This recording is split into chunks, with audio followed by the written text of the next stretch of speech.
Lost in the Script 2. It ain't no episode. We back, YouTube. We back. Y'all thought we were gone, didn't you? Lord. All right. Can't hold a good Negro down. I want to start by saying it wasn't my fault. It was your fault. It wasn't. Let's not come in telling lies.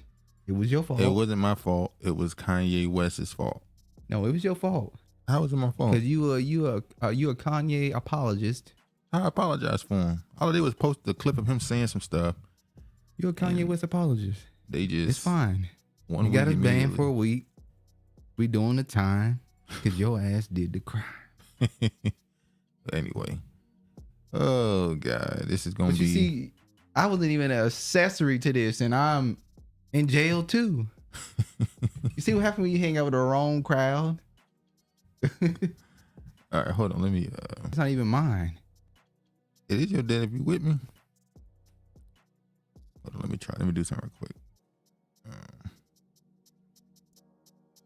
Hold on. It's going to be about 30 people in the chat today. Hold on, I'm trying to... Hold on. Oh, boy. All right.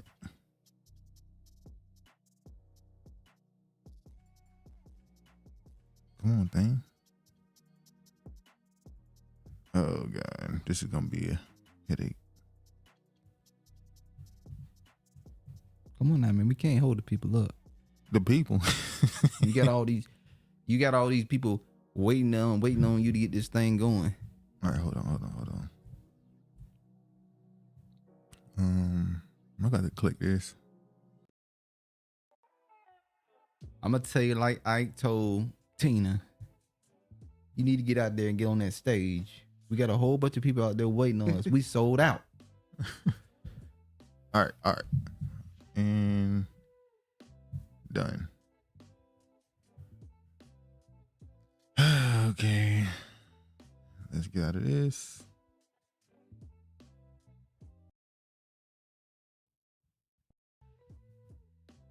And get out of this. All right.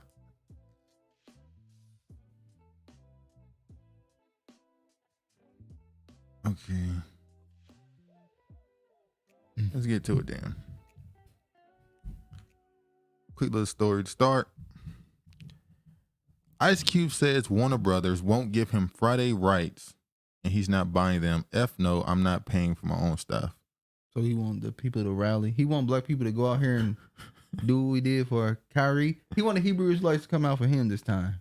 I don't think it's that. He's been talking about this for a few years, how he wants the rights to Friday. Hey. And they won't give them to him. When he saw the Hebrew Israelites out there he got more brave. Supporting Kyrie Irving, he like, can Sakari come out in California and do that for me? I don't think they got the numbers. Nah, they ain't got the numbers for it. But they got the numbers, but I don't think, yeah. Let's just say this, right? Okay. You got a situation where he probably felt the need to give the rights away so that the movie could be put out. So now, 20-something years later, it's like, all right, can I get what I made? Can I get it back since y'all not doing nothing with it? Y'all just got it sitting dormant. Let me do something with my franchise. This is what happens when you are in a society that's not yours. They control everything, and we know who got the rights. It's the tiny hats. We already know who got it, and that's the part. It's the tiny hats. And I wonder if is he ready to say it? How long before Ice Cube comes out in the media and says, remember he got hit with this in the 90s, the anti-Semitism stuff in the 90s. Yeah. So how long before Ice Cube comes into the media and says, look, man, these people own my stuff and they won't give it back? What the hell does he have to lose? He said during the COVID, he lost money because he would refuse to take the jab, the safe vaccine. Yeah, safe and effective. So what do you have to lose? I'm out and say the tiny hats won't give me my shit. And yes, they do control and run everything. It said Ice Cube wants full control of Friday film franchise, but he says Warner Brothers is standing in his way, appearing on the most recent episode of Mike Tyson's Hot Boxing podcast. Now, every podcast he's going on so far, he's bringing this up. He brought it up on $1 Million Worth of Game, Hot Boxing. So he seems to be building momentum on these platforms. Interesting that he went on Mike Tyson on the Netflix series about Mike Tyson. He said, Hulu. It's a Hulu. The Hulu series on Mike Tyson. He said he has no involvement in that. He said heads will roll, but we ain't seen no head. The only head that's gonna roll is his. Now, I have a theory about Mike Tyson. I don't think he owns the rights to his likeness. Mike Tyson had been rolling for quite some time. Because Muhammad Ali, he had to sell the rights to his name and likeness in order to not go bankrupt and broke. That's unfortunate. That's what happened to our legends. They go broke because, Except for Mr. Floyd Mayweather, who they banking and hoping on that he goes broke. Here's the difference with Floyd Mayweather. Floyd Mayweather never signed in the sport endorsement deal that took his licensing right. He never signed a shoe deal. He never did a deal with any companies that required him to do commercials and stuff like that. Which means he's controlled in an asset. He owns himself. Still is. Well, he's owned in a different way, I think. But he's not owned by a lot of these corporations. He don't have them all over his body and own his likeness. So, but he know what to say and what not to say. Exactly. Cube urged the studio to give him the rights to the franchise and rejected the possibility of buying the rights from the studio himself. Cube starred and wrote 3 Friday movies, all of which were produced and distributed by New Line Cinema. Warner Brothers now owns New Line, so Cube can't move forward on 4th Friday movie without the studio's blessing. Okay. So they didn't own it then when he was... So Warner Brothers only owns it because they purchased New Line Cinema. So New Line Cinema would let him, release it or whatever. The problem is... Warner Brothers. And we know who owns or runs Warner Brothers. Shirley Temple. So you got a situation where a new company comes in and purchases another company and you get kind of caught up in it. I think it was intentional. I don't know. Warner Brothers is weird right now. Cube said when asked about 4th Friday movie, which is to be titled Last Friday. I don't know what they're doing. They don't know what they're doing. We love to have it back. I think it's going to be close to time when we get it back. So we'll either wait for that time or we'll keep trying to convince them that they need to let us control the movie. It's my movie, but they have distribution control. Well, damn, by the time you get the movie back, how old are y'all going to be? I mean, no offense. They can't be running the streets at... Pops already died. Debo's died. Dead. So who's going to be the new... What's his name? The dude who played... Ezel died. Well, he still has Ricky Smiley, who played the thief in the last one. Ricky Smiley too old. Cat Williams is still alive. Okay, Cat. You still have Mike Epps. You still have Chris Tucker. You still have the mother. Chris Tucker said he would do it if they put DC Young Fly in as his son. You still have Miss Parker. She stay on Comedy Hype News. Oh yeah, talking about her Miss Parker. Who she say she was friends with? No, not friends with. They said she looked like her. Foxy Brown. What's her name? From North Carolina, the beautiful woman back in the blaxploitation films. I forgot her name. How in the hell we forget? I don't know how you forgot her name. Every time you say her name, your eyes light up. But yeah. So yeah, apparently he can make the movie, but he won't. Pam Grier. I knew it was gonna come to me. Ain't no way it wasn't gonna come to me. He could make the movie, but he won't be able to control the distribution of it. So it would be pointless to make it at this point. Well, the scripts we saw that he put out, they were not bad. They weren't terrible. They weren't bad, but they weren't. It didn't seem like they were good as the first 3 sequels. When he had one script where he said they were gonna go to jail. I guess they were gonna go to jail on last Friday. And so we dealing with OGs. Yeah, I don't know. Not elders. Yeah. Okay. Brittany Griner freed. Oh wow. They said it was happening at the end of the year, and then it happened at the end of the year. Who did she go home to first? Her wife or Anthony Davis? Griner freed. WNBA star swapped for Russian heads home. You know what's funny is go ahead. I hope she went home to Anthony Davis. The funny thing about, well, not the funny thing, the crazy thing about this is we talked about this a couple months ago and how Russia was already saying who they wanted in order to get her back.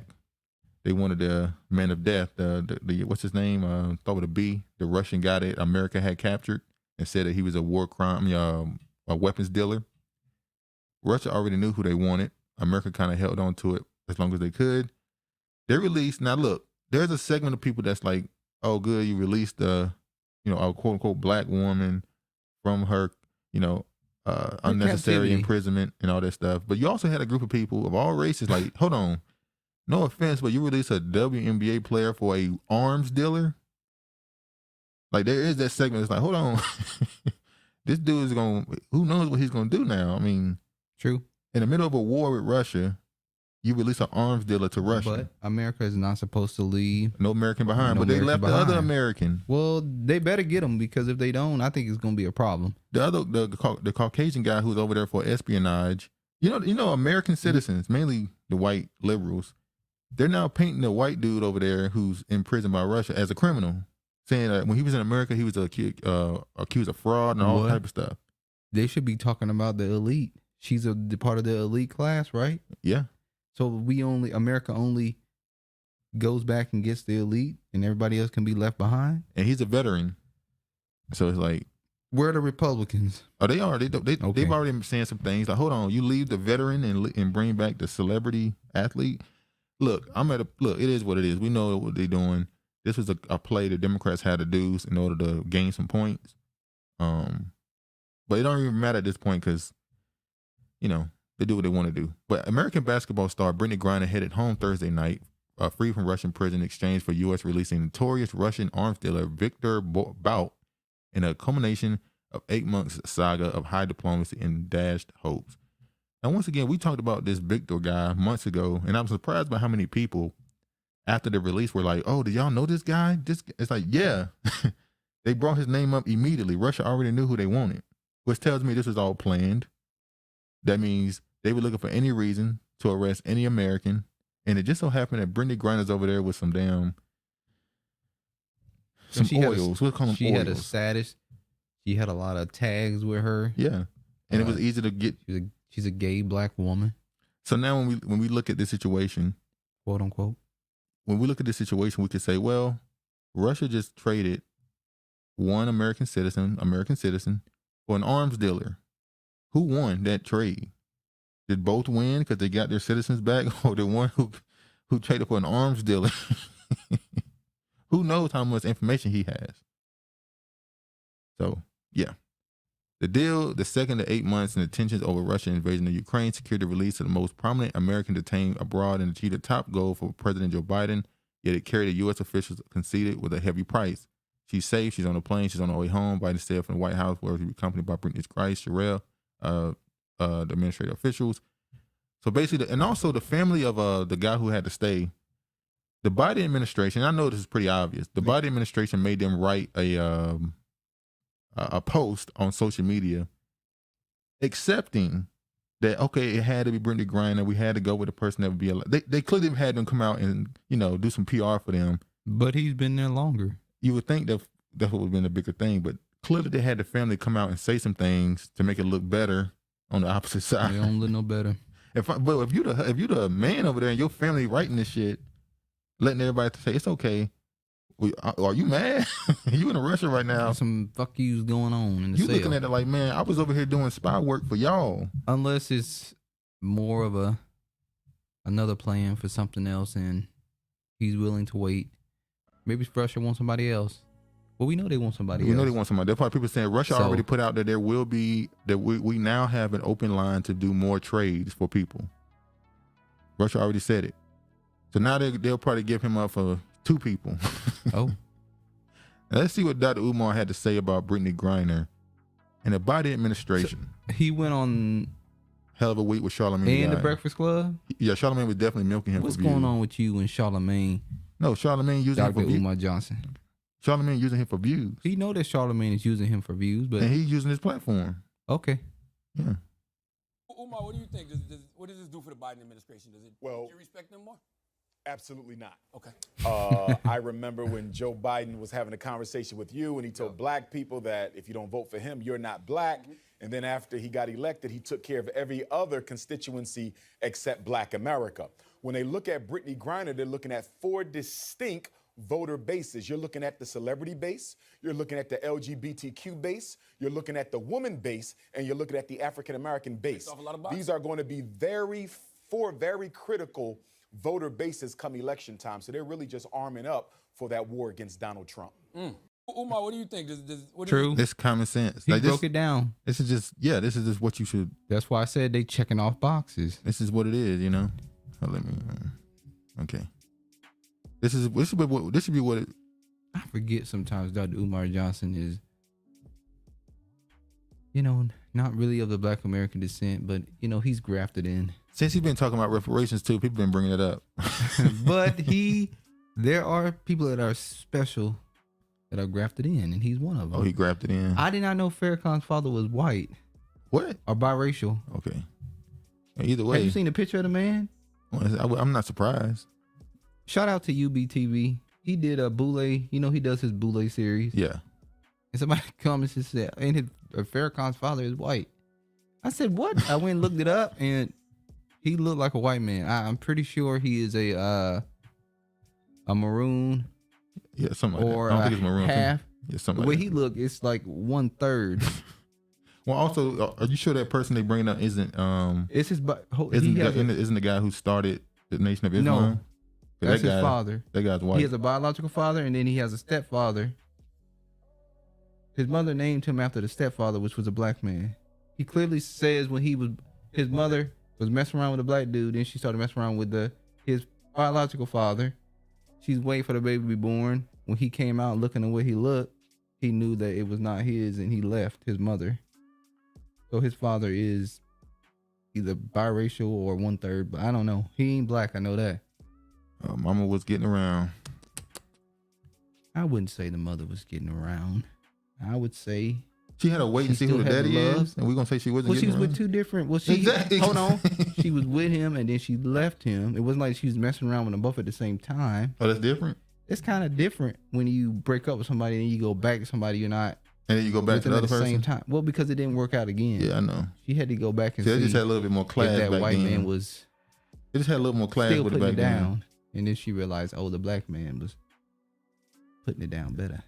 I don't think that's what it was. Well, what was it, dude? I don't know. Ex-cop who kneeled on George Floyd's back gets 3.5-year term. So they finally gave him a sentence, 3.5 years. Ooh. I mean, yeah, he got 3 years. Finally getting this story out of the way. What is he? I think he's supposed to be black and something else. Supposed to be. I think he's like Asian or something. I don't know. Or Ireland. His last name is I know his last name. Where is it? Yeah, Alexander Kuhn. Oh, Kuhn. Kueng. Yeah. Maybe Kung or something, but not no damn Kuhn. I don't know. Trial for Texas officer who killed black woman hinges on gun. This is the case of Atatiana Jefferson. Was holding a gun but never raised it to the point at a white police officer who fatally shot her through the rear window of her Texas home. The black woman's 11-year-old nephew testified at the officer's murder trial Monday. Defense attorney contended that the child was otherwise immediately after the shooting. What? That the child said otherwise immediately after the shooting. The child's testimony touched on the issue at the heart of the long-delayed case, charging Aaron Dean with Jefferson's killing, whether the Fort Worth officer saw Jefferson's gun before he shot her. Dean quit and was charged with murder 2 days after the killing of the 28-year-old while responding to a call about an open front door on October 12, 2019. Body camera footage showed neither Dean nor other responding officers identified themselves as police at the house. Dean's attorney, Miles, said the officers opened fire after seeing a silhouette of Jefferson with a gun in the window and a green laser sight pointed at him. Prosecutors told the jury that the evidence would show otherwise. That night, Jefferson, who was playing video games with her nephew, Zion Carr, who told a court Monday that his aunt pulled out a gun after hearing suspicious noise behind the house. Zion, then 8, said the gun was only ever pointed down, but he acknowledged not remembering parts of what happened. She just held it next to her side. She didn't point it up. She just kept it next to her. He told prosecutors who the child previously said his aunt had pulled the gun up a little bit. On cross-examination of the overflowing courtroom, Dean's defense said Zion told a specialized interviewer in a recorded session after the shooting that Jefferson had raised the gun. The child denied this. In 2019, the case was unusual for the relative speed with which, amid public outrage, the Fort Worth Police Department released the video and arrested Dean. Since then, it has been repeatedly postponed amid lawyerly wrangling and the terminal illness of Dean's lead attorney in the COVID-19 pandemic.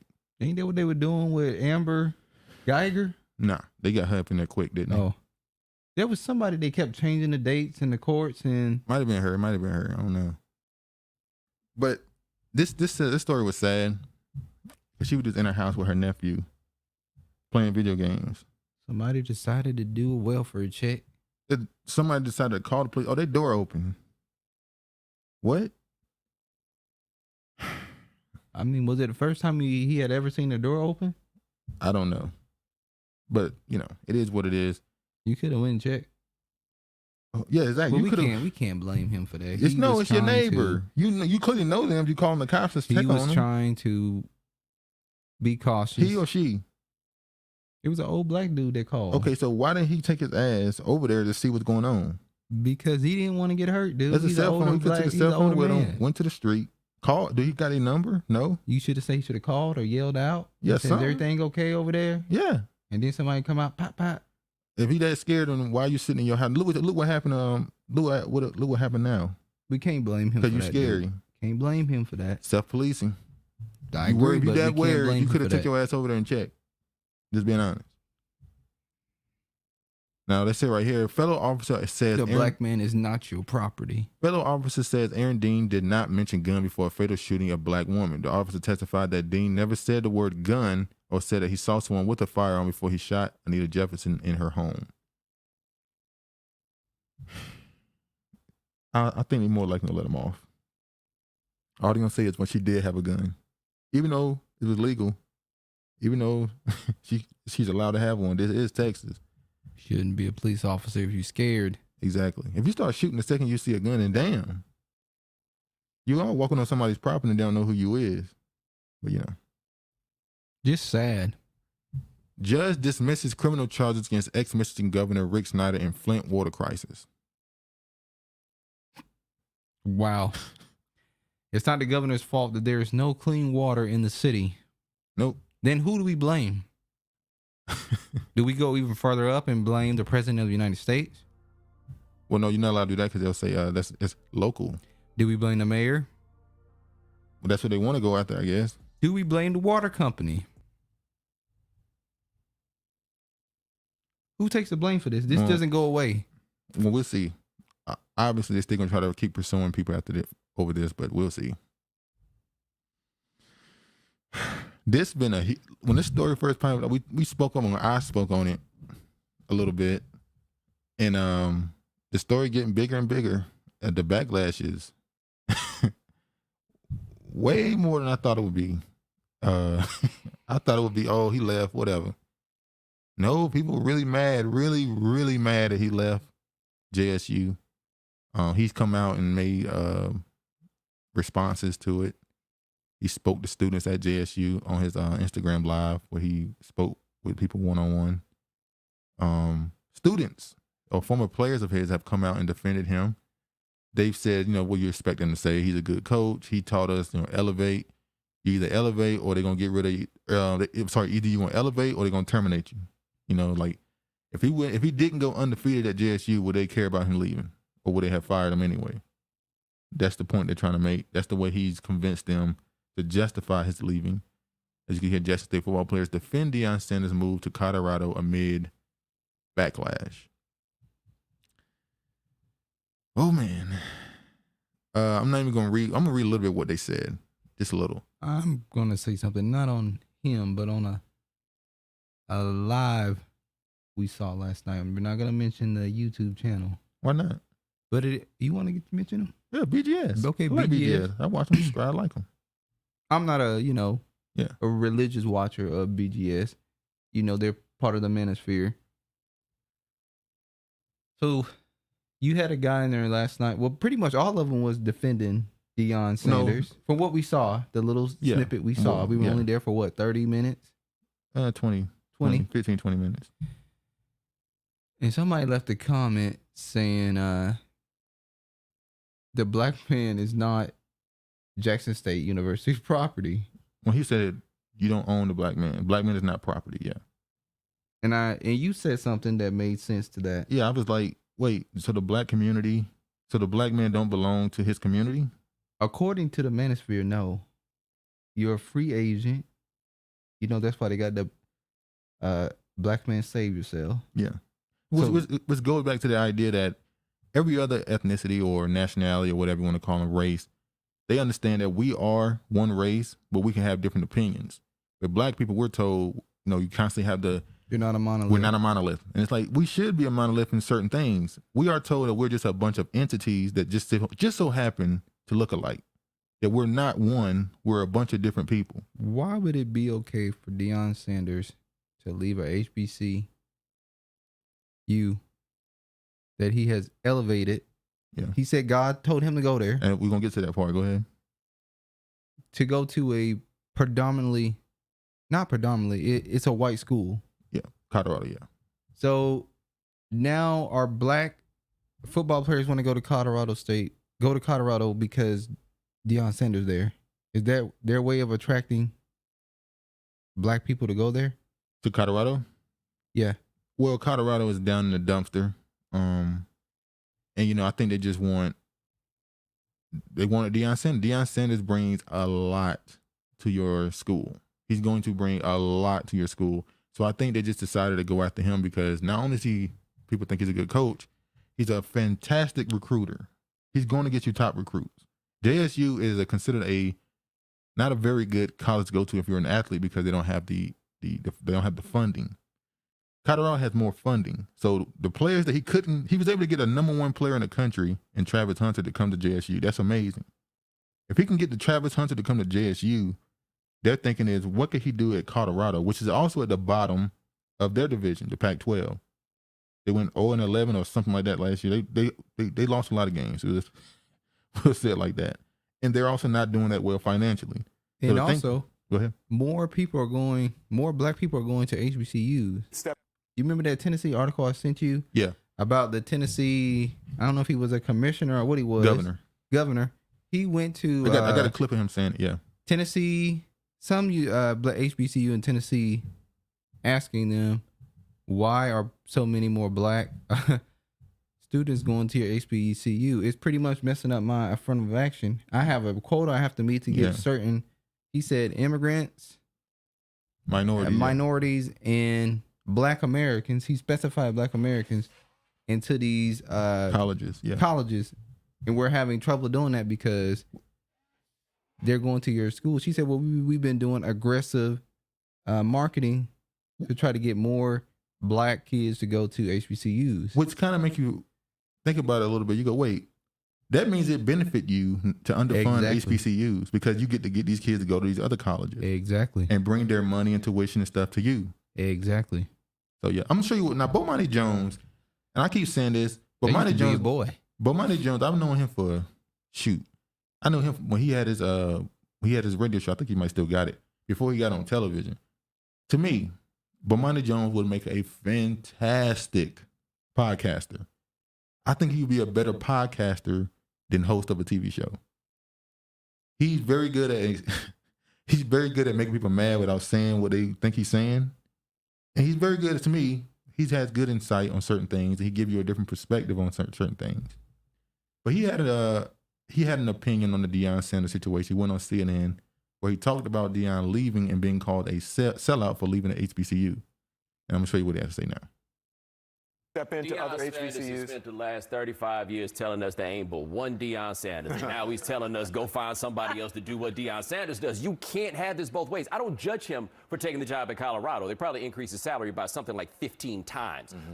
Now, before he gets to this, allegedly they're paying him $5 million or something like that revenue. Now he was getting paid, I think it was $300,000, around $300K at Jackson State. But in that division that he was what JSU is in, the SWAC, it's the FCS, I think it is. The average salary is $100 and some thousand. So he was making more. He was making more than the average coach in that. And they took a chance on him. No, they didn't take a chance. He definitely was.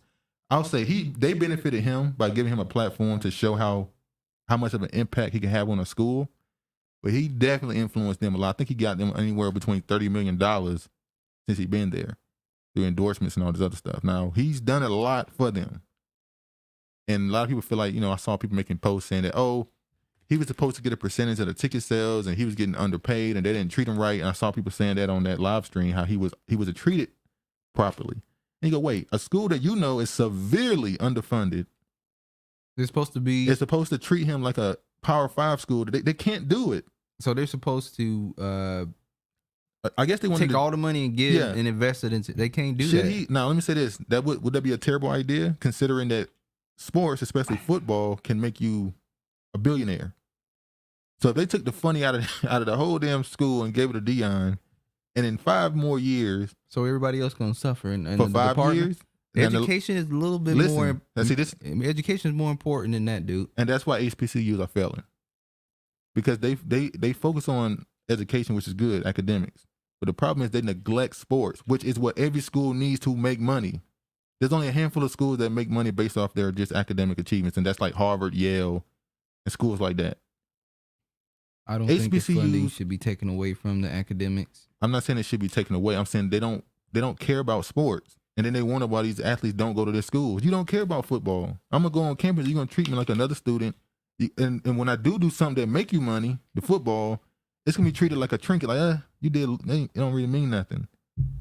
So it's like, well, I'm gonna go to Alabama, I'm gonna go to Georgia Tech, I'm gonna go to Georgia, I'm gonna go to South Carolina, who are gonna actually treat my skill set like it's worth a damn. I'm just saying. So they should be treated like celebrities.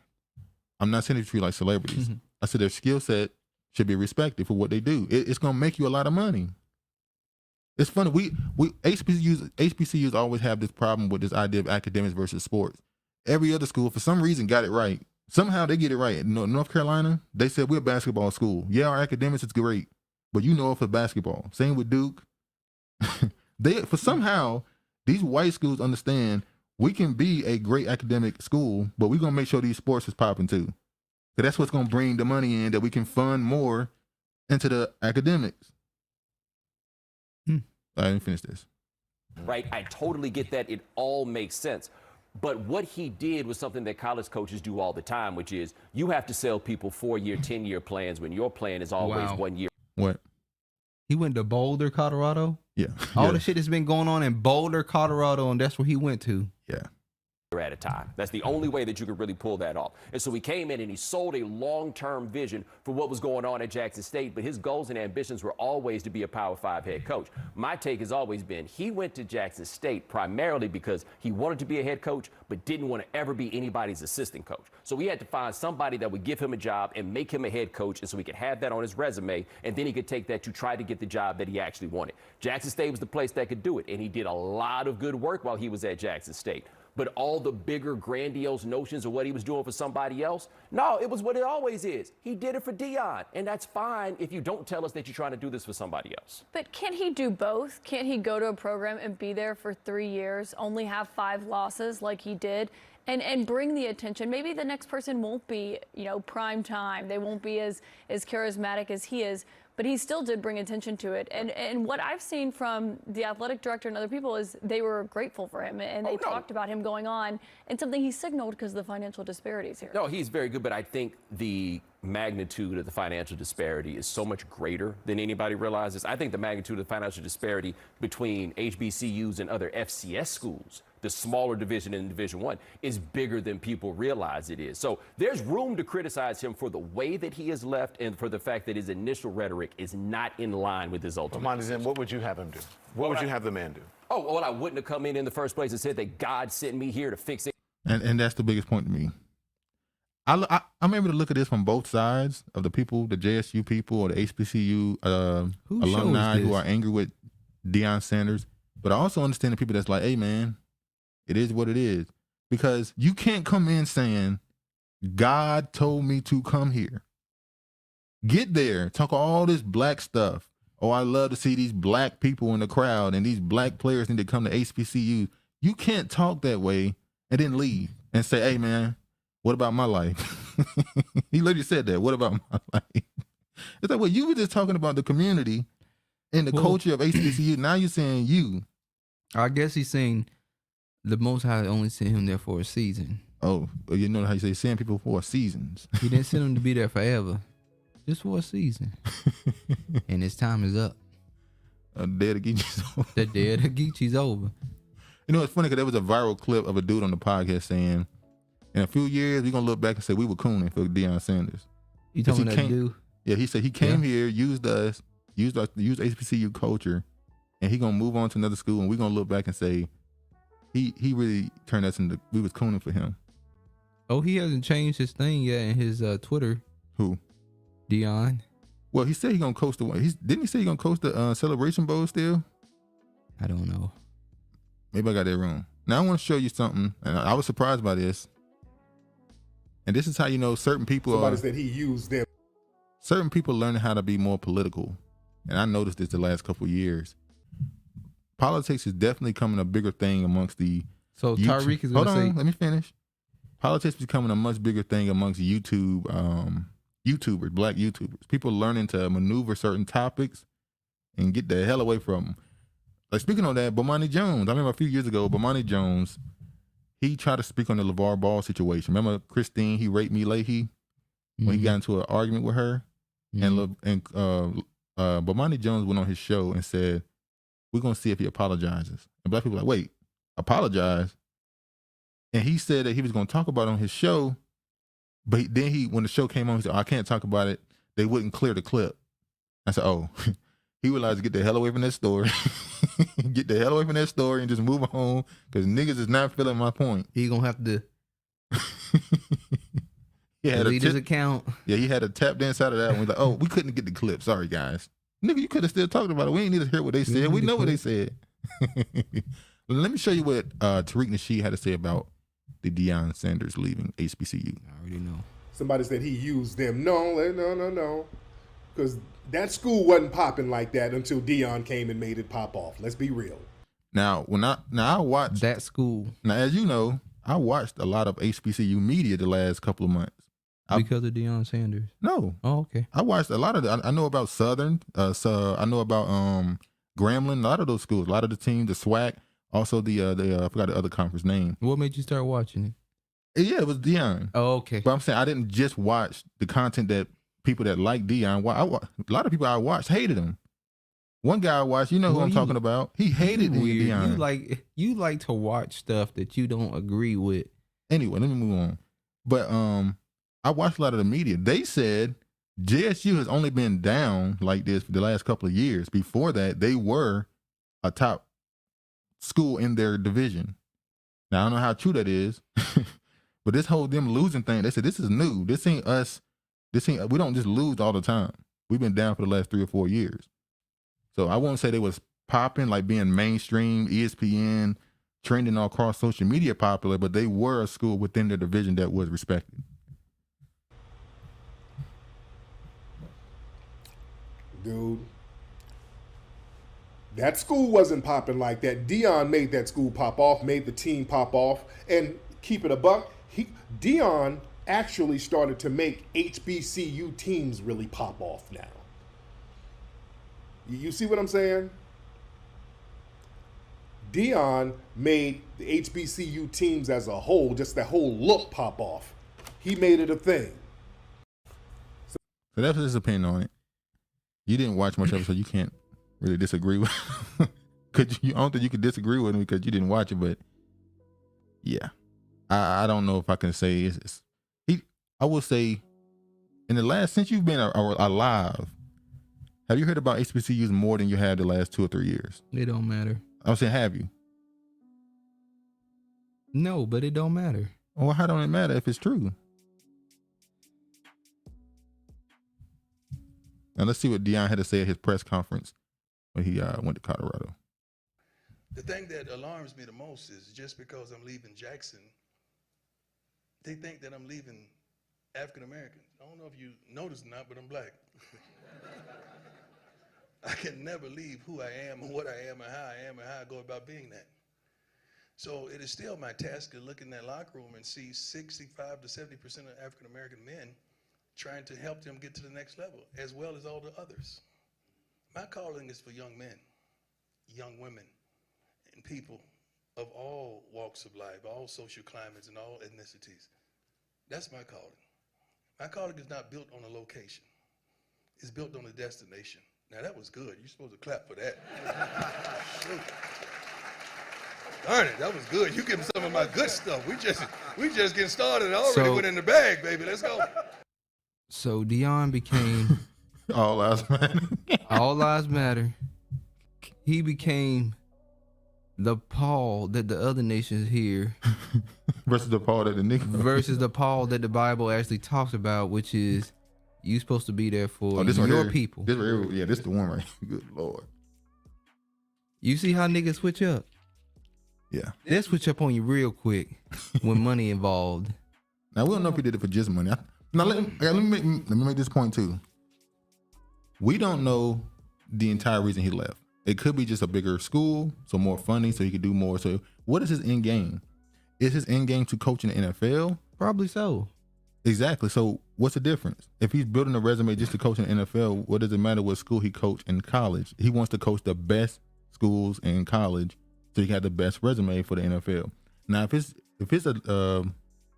objective is just to give his son a bigger platform to possibly win a Heisman, get drafted higher to the NFL, I said it when the what's his name, Brett Favre situation happened, when he was stealing the welfare money to give his daughter a volleyball stadium. I said, how far would a father go for his daughter? I can also say, how far would a father go for his child?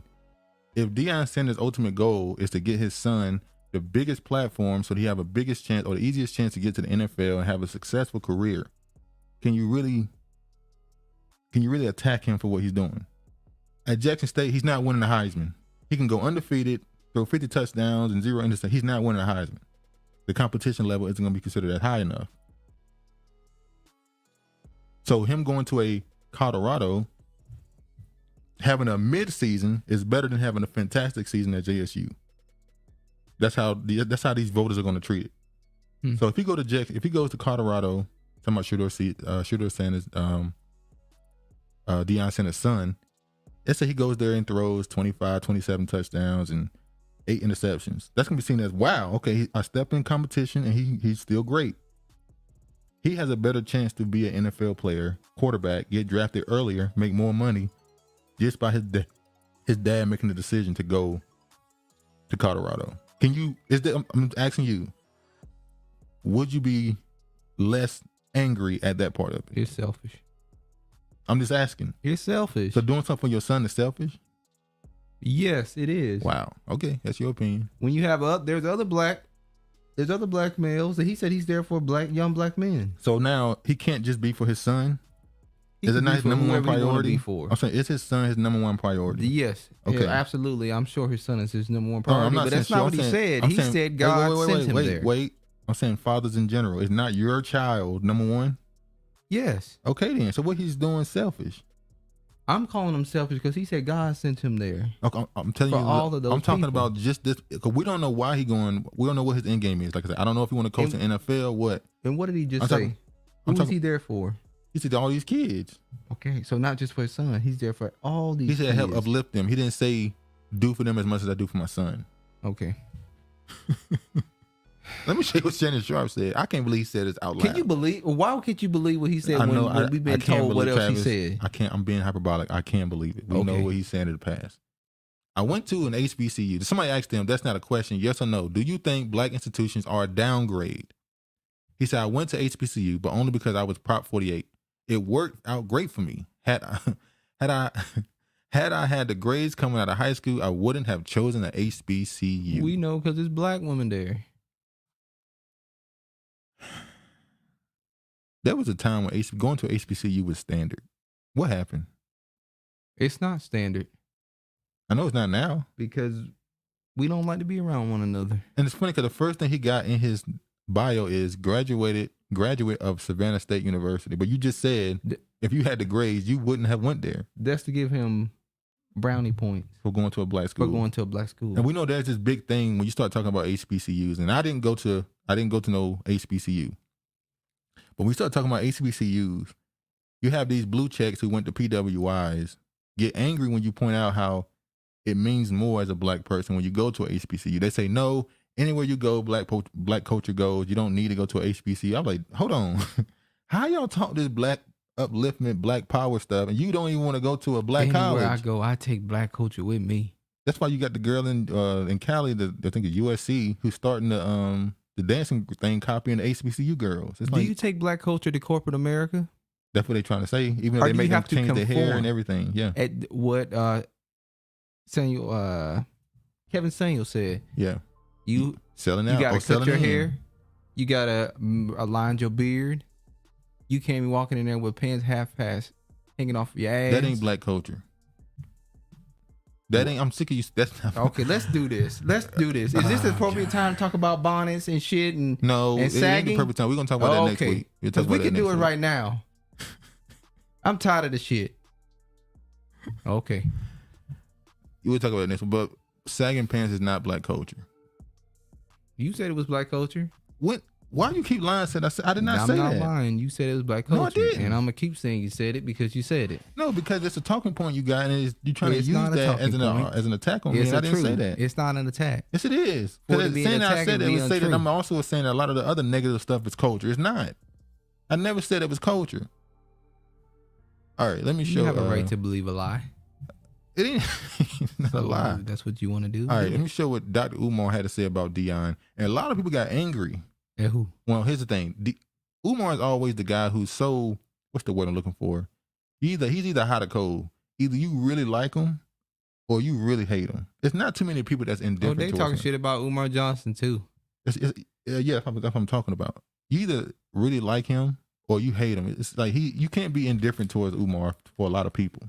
A lot of people just they can't be indifferent towards him. He brings strong emotion out of people because of his strong opinion. Exactly. Let me just show what he has to say about. He's a lukewarm person. Let me just show what he had to say about Deion. He said, I'm so personally disappointed in Deion as I thought he was there for a movement, not for money. Meaning, Deion Sanders, the coach of Jackson State, I foresaw a situation where Deion would hire other coaches, other retired black NFL greats to coach other HBCUs. In doing so, you attract. Well, one thing Umar said right there, he can't hire other coaches to coach other HBCUs. He's not the president. I think what he was trying to say. Convince them. Well, hold on. Start a movement. That's what I think he was saying. Why that's not a good point. Once again, I watched HBCU media. There are Hall of Fame players that wanted to coach and they were turned down. There are Hall of Fame coaches. They were turned down then, but because Deion Sanders set a standard, maybe they would hire them. No, the same time Deion was at Jackson State. But it's been 3 years later now. No, this was his last year. Okay. Ray Lewis wanted to coach. He was turned down. What's his guy name? Not Ed. What's his name? The safety for the Ravens back in 2002. I forgot his name. He wanted to coach, turned down. A lot of these Hall of Fame black coach, they want to coach. Now, whether or not they want to use it the same way Deion used it. They want to use it the same way Deion did it. Build it up and then move on, maybe. But if they bring the players in and money in, you can find somebody who is a better coach than them, maybe. You may not find somebody with a profile, but if you find somebody who's a better coach after they leave, that's what Jackson State needs. Just find a better coach. Is it more about a better coach or more about a profile person? If you got a great coach, people gonna come. Okay.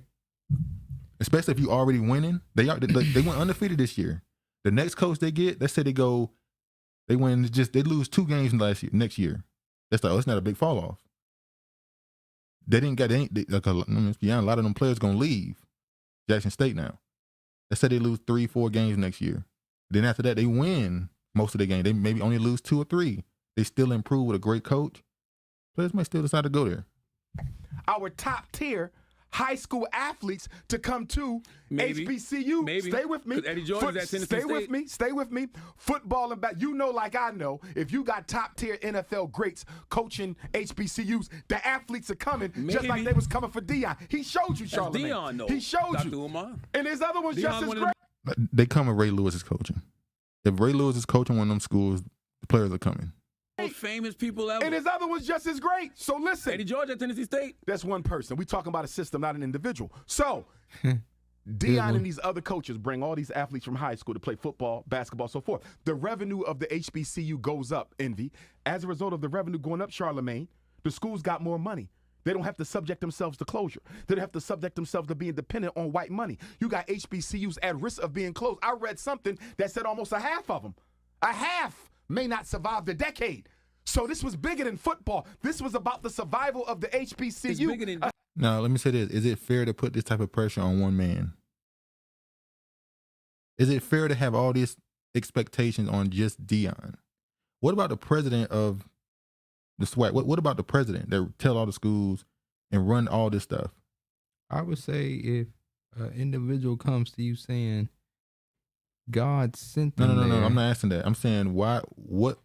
he's His job- expecting to have a certain level of pressure on him. So you want to deify him? How am I You deifying want to make him him? a savior of all HBCUs? He said he was a savior. God He sent did him not say there. no savior. He said God sent me here. What It's not God the sent same- him there for? My point is, What is did it- God send him there for? He said it to help change JSU and HBCU culture, and did he not do that? Once again, I'm in the middle with this. I understand. Listen, we can keep going. We can just move on. To be I'm honest, not with asking you a because I question. don't You want didn't to talk answer. about him really. You didn't answer the question. What's your question, dude? Is it fair to put those levels that? Yes, I said yes. It's fair to put it on him. Wow. You have any more questions? No, that's it. Okay. Especially Dr. Umar. no, Yes, no, it is. I think no. we- Stop trying you to. bla- you're blaming stop the trying individual. to- No, you're stop trying to give you're- celebrities a pass, but Charlamagne. you're blaming the individual I'm not instead of talking blaming about him. the issue. I'm blaming black men for not being men. But you know what? I'm blaming us for Listen. not being men. That was an unmanly move. Can you admit one thing? Deion could have went down in history, Are brother. HBCUs chronically underfunded? Of course. Were they chronically underfunded before Deion? Yes. Yes. Will they be chronically underfunded after Deion? Yes. Absolutely. What are those reasons that they're chronically underfunded? We don't give Because back. we as black men have not come together to create the funding source to make sure they survive. I don't want to hear about the government. We have too No, many wealthy that's blacks. one- Y'all exactly. interview them every listen, day. I'm- No, that's a fire. That's true. Stop expecting. We know they underfunding you, but you could do it yourself. Where's LeBron?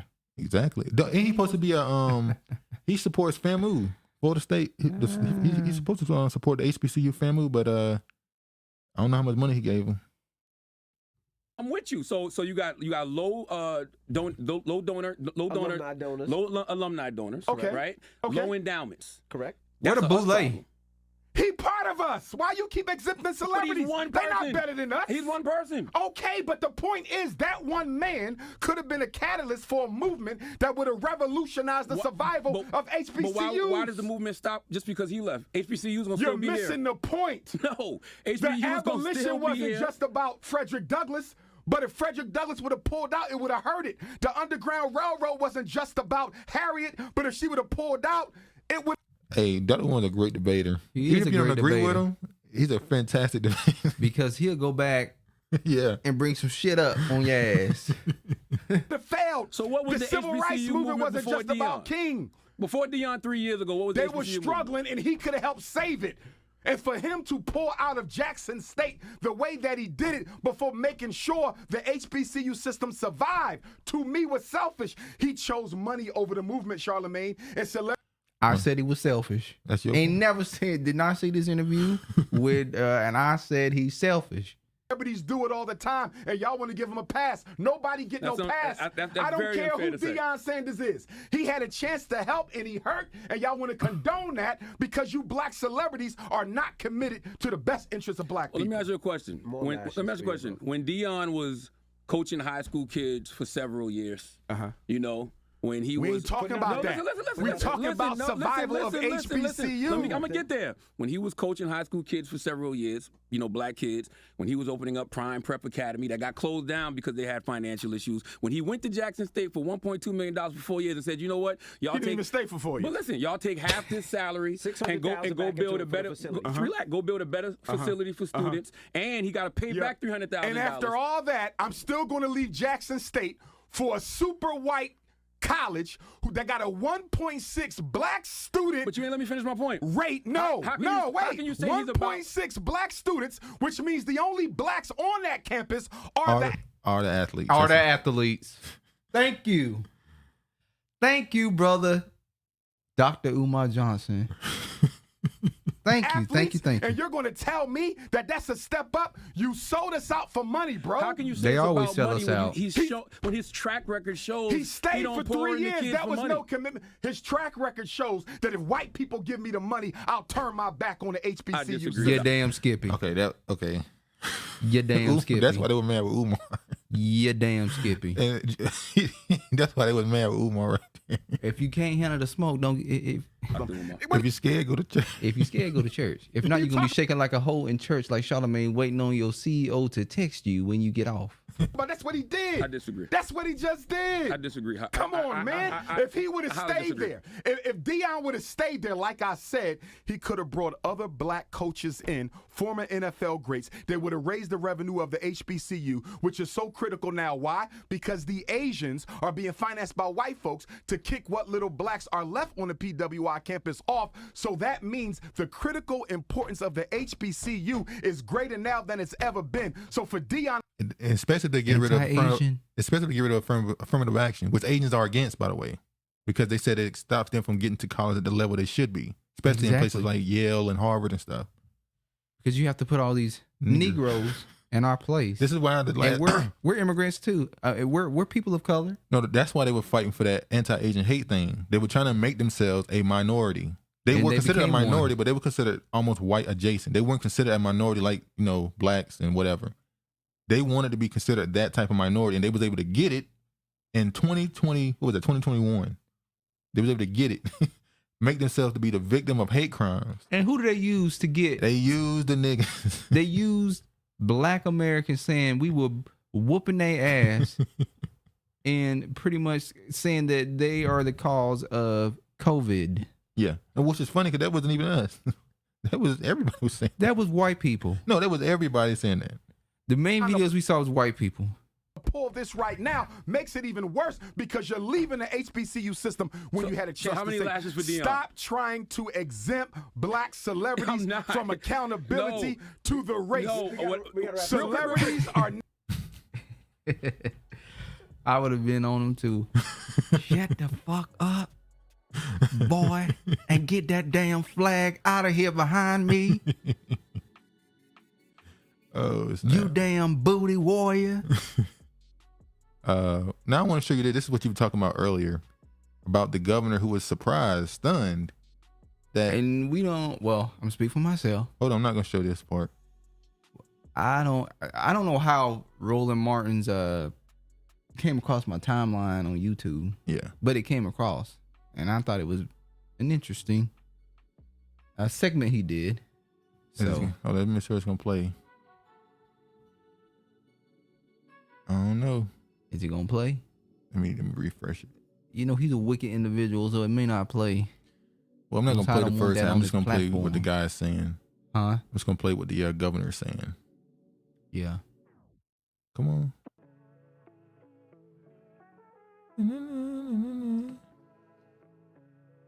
All right.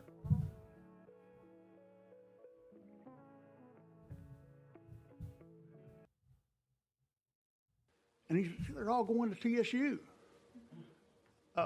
TSU. Are we doing a disservice to all the other universities on trying to recruit African American students and minority students because y'all have made such an aggressive promise to these students to come there that they're bypassing and get a same education?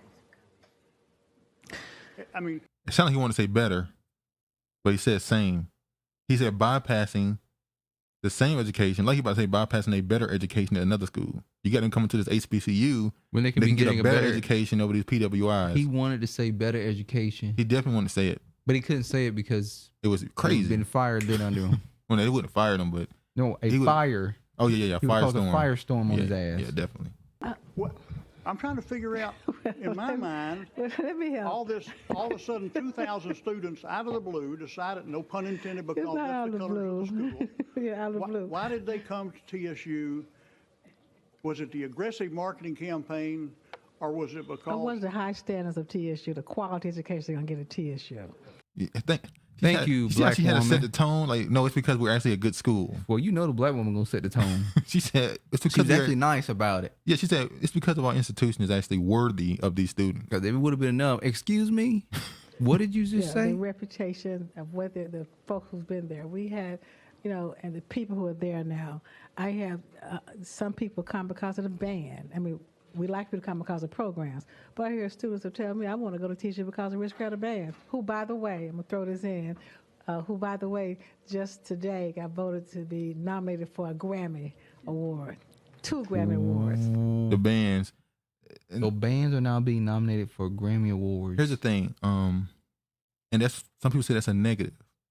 HBCUs are known for their bands so much that black people at HBCUs are kind of painted as people who don't care about sports. They come to the games just to hear the band and leave. Well, we're musical people. So it's like, well, that's why the sports ain't doing well. You ain't staying to watch the actual game. Now, we know the reason why they ain't staying because sometimes they losing. So if they losing, they ain't staying. You know, niggas, they don't start really supporting until they start looking like it's doing good. And that's just the truth. Y'all know it. You know it. With anything you do. Niggas don't start really jumping on it until they see. It gets big. Look at Obama. Even Obama, he's not black, but black people were not supporting him when he first came out. They waited to see how everybody's going to react to him. When he was winning those numbers, then they jumped on it.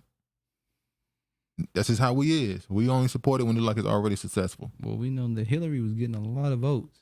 Because white people, they get a pass. White people, they let them they could be at the bottom and they'll support that. Our aristocratic bands. So, and that's one of the reasons. And you said it's almost like I'm punishing them or blaming them. We're not blaming them. We're happy. I just make the point that we did do some aggressive marketing. I say aggressive marketing. That means that we started meeting students where they are. We had more digital marketing because students. And it's crazy because you got black people that don't know how to market. The black people, like, you have access to black people and you don't even know how to market to them. You don't know how to convince them to come because you know why? A lot of these HBCUs try their hardest to be like PWIs. Instead of being who they are, meeting, like you said, meeting people where they are, they try to be like a PWI. Yeah. And it don't work. People are like, well, if I'm gonna get this energy from you, I might as well just get it from them. She said they're coming back home. Just live in a digital world. Prior to COVID, they lived in the digital world. COVID just pointed out to so many others that they live in that digital world. But because they're choosing TSU, I mean, that's a great thing. Let's keep it as a great thing, and not that it's taken away from UTC, because for years they took away from TSU and went to other places. So we're happy they're coming back home. Hit that boom. Oh, Lord, she had to throw that in at the end. Yes, that's right. Back home. Now look at this. Now everybody's saying a part of the reason why Deion left because of money. But look at this. Colorado AD admits we don't have the money yet for Sanders' deal. So where are they gonna get the money from? So you go, wait, is this what people saying that JSU should have did? Just find the money. Where they gonna find the money from? I don't know. Same place Colorado gonna have to find the money to give it to them. I guess somebody's wife gonna be going to Dubai. Colorado athletic director Rick George may have hit a proverbial home run over the weekend as he hired Deion Sanders as the school's next football coach, but it came at a total cost that the schools couldn't pay quite yet if it had to. Sanders' deal with Colorado is for 5 years, $29 million, which is an average of $5.9 million per year. Sanders will make $5.5 million in year one and will earn $200,000 raises each year over the life of the contract. That's a lot. That's a lot. The pay for Sanders far exceeds the former coach Carl Durrell, who was paid $3.6 million this season, and $3.6 million that Durrell earned was previously the most Colorado had ever paid a head coach. Is he gonna be saying "my nigga, my nigga"? Oh yeah, is he gonna be there saying that? Yeah, is he gonna be doing dancing with the crowd, and dancing around? Because they don't have bands. They have bands, but they're not doing the same thing there. Unless you want to try to bring it there. And then you're going to piss people off. Oh, he going to be like that black girl who said she invented. Yeah. Then you're going to piss those HBCU people off real bad. All right. Now, this is last year. This is the biggest story. HBCU funding falls from $45 billion to $2 billion under latest Biden spending plan. Where's Donald Trump when you need him? Because he made it where they didn't even have to come up there no more. It just automatically kicked in. Trump said, I don't need a photo op no more. I'm the president. Now look at this. I'll give you your money. Now this is the Jerry Rice. This is a stadium that was dedicated to Jerry Rice at his HBCU. He went to HBCU as well, Mississippi Valley. Jerry Rice says a lot of work needed at stadium that bears his name. Mississippi Valley State is shutting down its stadium ahead of its home opener. The alma mater of Jerry Rice is trying to raise money for facilities. When you think of Mississippi Valley State, Jerry Rice is the forefront of most folks' minds, and that's with good reason. The greatest wide receiver of all time not only played his college ball there, his name is also on the program's football stadium. The field named after Rice and his quarterback Willie Totten has been temporarily shut down by the school until further notice. The school announced on Wednesday no explanation was given for the shutdown, but the school spokesman told HBCU Sports that things should be ready to go by the time Mississippi Valley State hosts Delta State, a Division II school located in Mississippi.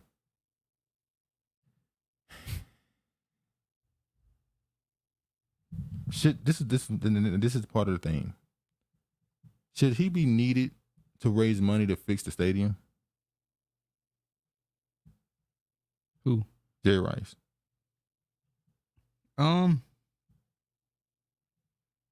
If the school built the stadium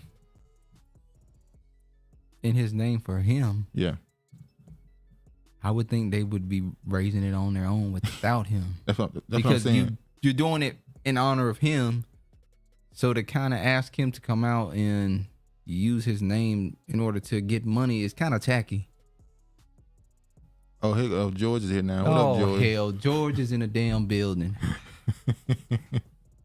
What time is it? Oh, hell, George is here. Yeah, George said we here now. Hold on. All right. Let me, right here. All right. He said Umar gets fired up under the LGBT flag and What you trying to say, George? What you trying to say about Umar? Well, we know what he got a problem with Umar. Didn't I tell you? He got a problem with any black leader that's against him being with them snow bunnies. For texting recording of Van Jones' speech at the UJA-Federation Wall Street Dinner. Now, a lot of controversy came out of this, as when it was first reported by a reporter. He said that Van Jones, he posted it as Van Jones apologizes to Jewish people for their for how quiet they are because of Kanye's comments. Let me just show the tweet here. A lot of controversy behind it. Keynoting for Wall Street Dinner, Van Jones apologizes to Jewish community for the silence of my community, allowing an African-American icon praising Hitler and Nazis, and we act like we don't know where the hatred came from. But he says the silence is over. Now, this was a big deal. So a lot of black people were like, what? Who's Van Jones to apologize for black people? Like we embarrassing him or something. How dare you? Who made him the leader of black folks? Yeah, so people was on his ass like, what are you talking about? So they made him change it. He said, yay, nay, yay, ye, nay, ye, nay. Repeat sending a message to Kanye West, which changed the legal name to Ye, for speaking hate against Jews. Jones said you're going to see a change going forward, noting historic relations between Jewish and black communities. You mean the owner and master? The owner and master? Boule. Huh? That's Boule. Yeah. The Jewish and black communities connection is owner and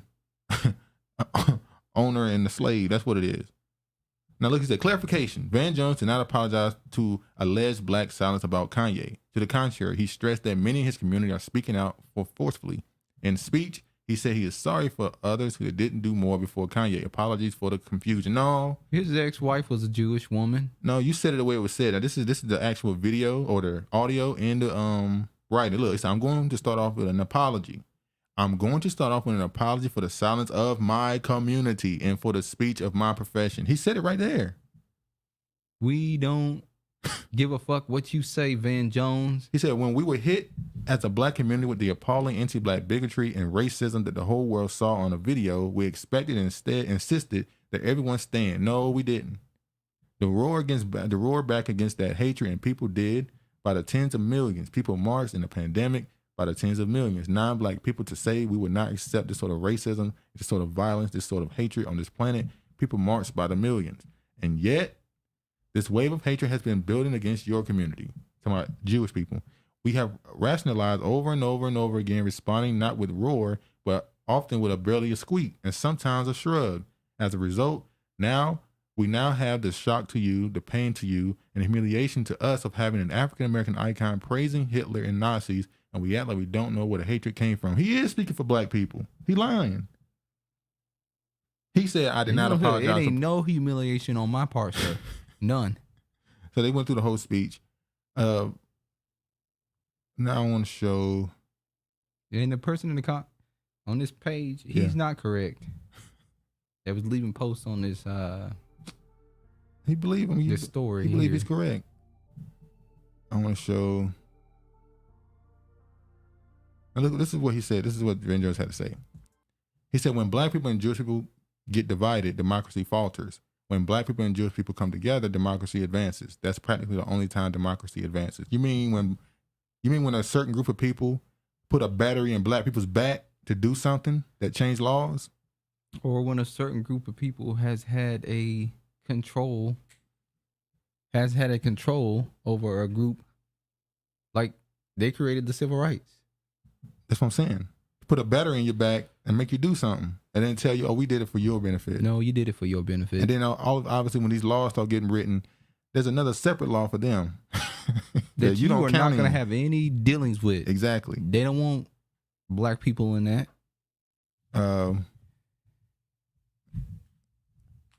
This dude said this tweet was going to be a thread about a bold-faced liar who called black media outlets to get them to retract the story, including my boss, but left the white media outlets alone. Then I thought about it and I said, maybe it's bald-faced liar. Anyway, so this is just him saying it out loud.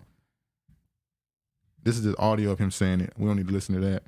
So he only did it to the black. Yeah, because that's the ones that influence the black people. You can't have black people saying, "Oh, this dude apologized." For black people. Now let me see what he said. There's a concept with regard to the faith of the nations. The goal of the people of Israel is to spread knowledge of God to all the peoples of the earth. The goal is not to make everyone Jewish. We're called a kingdom of priests. Right. And that means that there has to be a flock. If we're the priests, there's got to be a flock.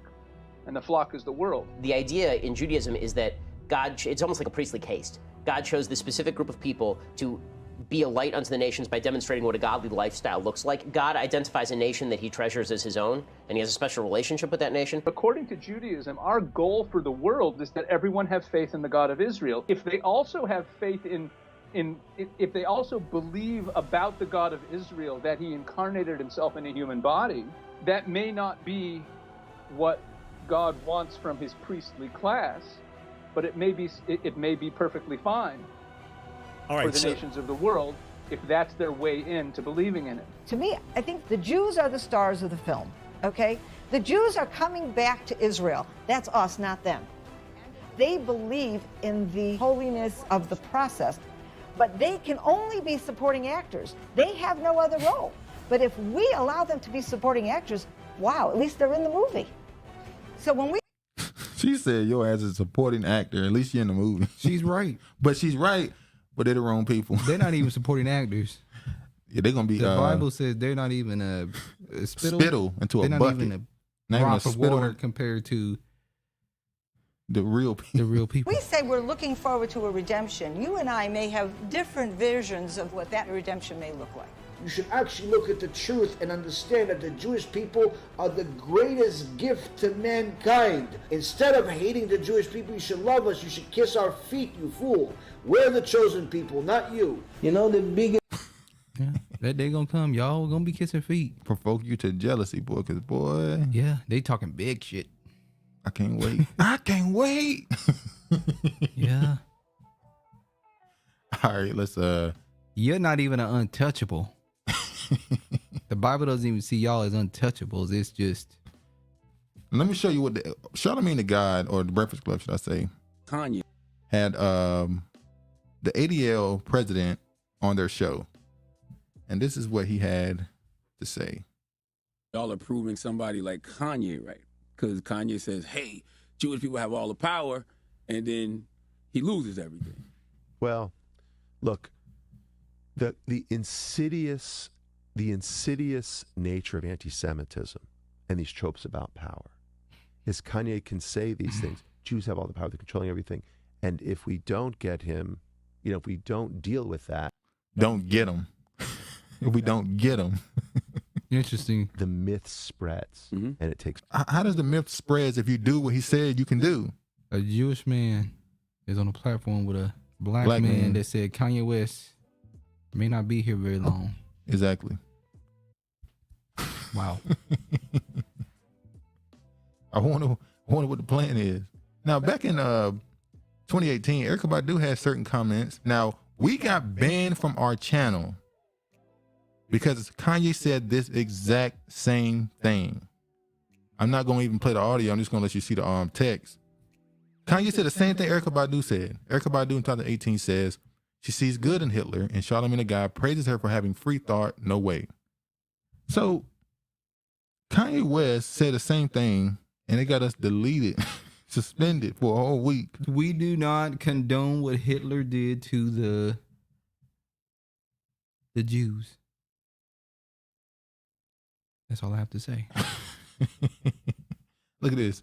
World Jewish Congress President Ronald Lauder calls for Apple, Spotify to remove Kanye's music. Kanye released a song on Instagram. The song had 3 million views in like 2 hours.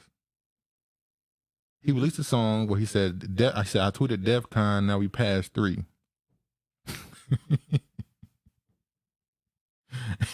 And the song, the beat was fire. I ain't gonna lie, the beat was hard as hell.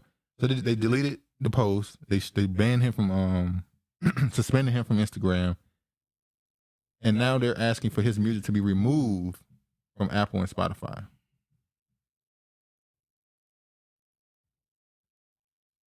So we're gonna talk about Kanye West again? Again? It's not. You don't think this don't tie to the last thing we just talked about? No, it ties to it. I'm just saying. Kanye West is a Kanye West is a Kanye West get you banned if you talk about him. Kanye West put you in the dirt. Well, the point of this I'm showing this is the boy too hot right now. We gotta let him cool down. They call themselves the World Jewish Congress, and it has a president. So he's the president of the Jewish world, or the world in general. Well, it says World Jewish Congress president. So just the Jewish. I know, but if they think they're the top people, then they think they're the president. He thinks he's the president of the world. So that's well, why they should think they're the president of the world. Now, keep in mind, America makes you sign letters of it. They make you sign things to not boycott Israel. So if you're a business and you want to go into business with the state or the government, they make you sign something to say you will not be a part of the BDS movement. But they can boycott somebody in your country. Didn't they just tell you who they is? They told you they're the salt of the earth. They told you y'all should be bowing down at their feet, kissing their feet. Notice I say y'all. They're the greatest thing ever. So, all right, let me. Files show FBI suspected JDL of extorting Tupac. Now, this came out in 2011. 2011. They found that the JDL was literally sending death threats to rappers and then calling them right behind the death threats and saying, we can protect you. Extorting them for money. Eazy-E was a part of this. Tupac was a part of this before he died. They tried to get him. There's some people that say that the reason why he died, the reason why Eazy-E was killed is because he was like, no. And next thing you know, he got that as I die slow. So they tried to get him. I think they succeeded in getting him. But he said no, and that's I'm not laughing at that part. I'm just saying I think they succeeded. Yeah, he said no, and he got that as I die slow. It was just said like that. So the Jewish Defense League threatened famously murdered rapper, provided bodyguards for hip hop stars, according to released FBI documents. The FBI released files this week in a murder of rapper Tupac Shakur in 1996, revealing the Jewish Defense League was suspected of extorting money from various rap music stars via death threats, including Shakur and another performer, Eazy-E. The scheme involved and other subjects making telephonic death threats to rap star, the file state. Subjects then interceded by contacting the victim and offering protection for a fee. The victim or their family are taken to a safe haven, usually a private estate, and are protected by gun-toting bodyguards associated with the Jewish Defense League. After the victims were brought to the safe havens, the JDL would allegedly convince the victim they have worked the deal out, and the threat ceased. The victim then pays the subjects for the protection services rendered, and an unidentified source identified Eazy-E as a target of JDL's extortion before he died of AIDS. Another source from within the JDL had also reportedly targeted Tupac Shakur prior to his murder in Las Vegas, the foul state. So how in the hell these people doing shit like this, and they expect you to show any level of decorum towards them? Respect. Once again, didn't they tell you who they are? If they believe they're the greatest people on earth, that God has chosen them, they feel they can do whatever they want to do. When the scripture said the chosen people can do what they want to do. Exactly. Well, we know it ain't them. Then you can't do that then cry, victim. Right now, the Most High is allowing them to play the role. So this person right here says, so Jewish executives, Jewish managers, Jewish lawyers, Jewish accountants are all making money off hip hop, as well as Jewish gangs under the guise of the JDL, was sending rap superstars death threats and are offering them protection for a fee, but can't say they're Jewish. That's what we are, man. Now I want to show this. I want to get your opinion on this story here. Okay, I ain't got a slide for it. I thought I did. Youngest U.S. black mayor elected in Arkansas. Arkansas City elects 18-year-old to be next mayor. Jalen Smith graduated from high school in May. Less than a year later, the 18-year-old will be tasked with governing Erie, Arkansas as the rural city's newly elected mayor. What do you think about an 18-year-old being the mayor of a city? A lot of times, especially nowadays, you have older people working under younger managers. Yeah. And I always feel like if you're qualified for the job, then you should be given a job no matter what your age is.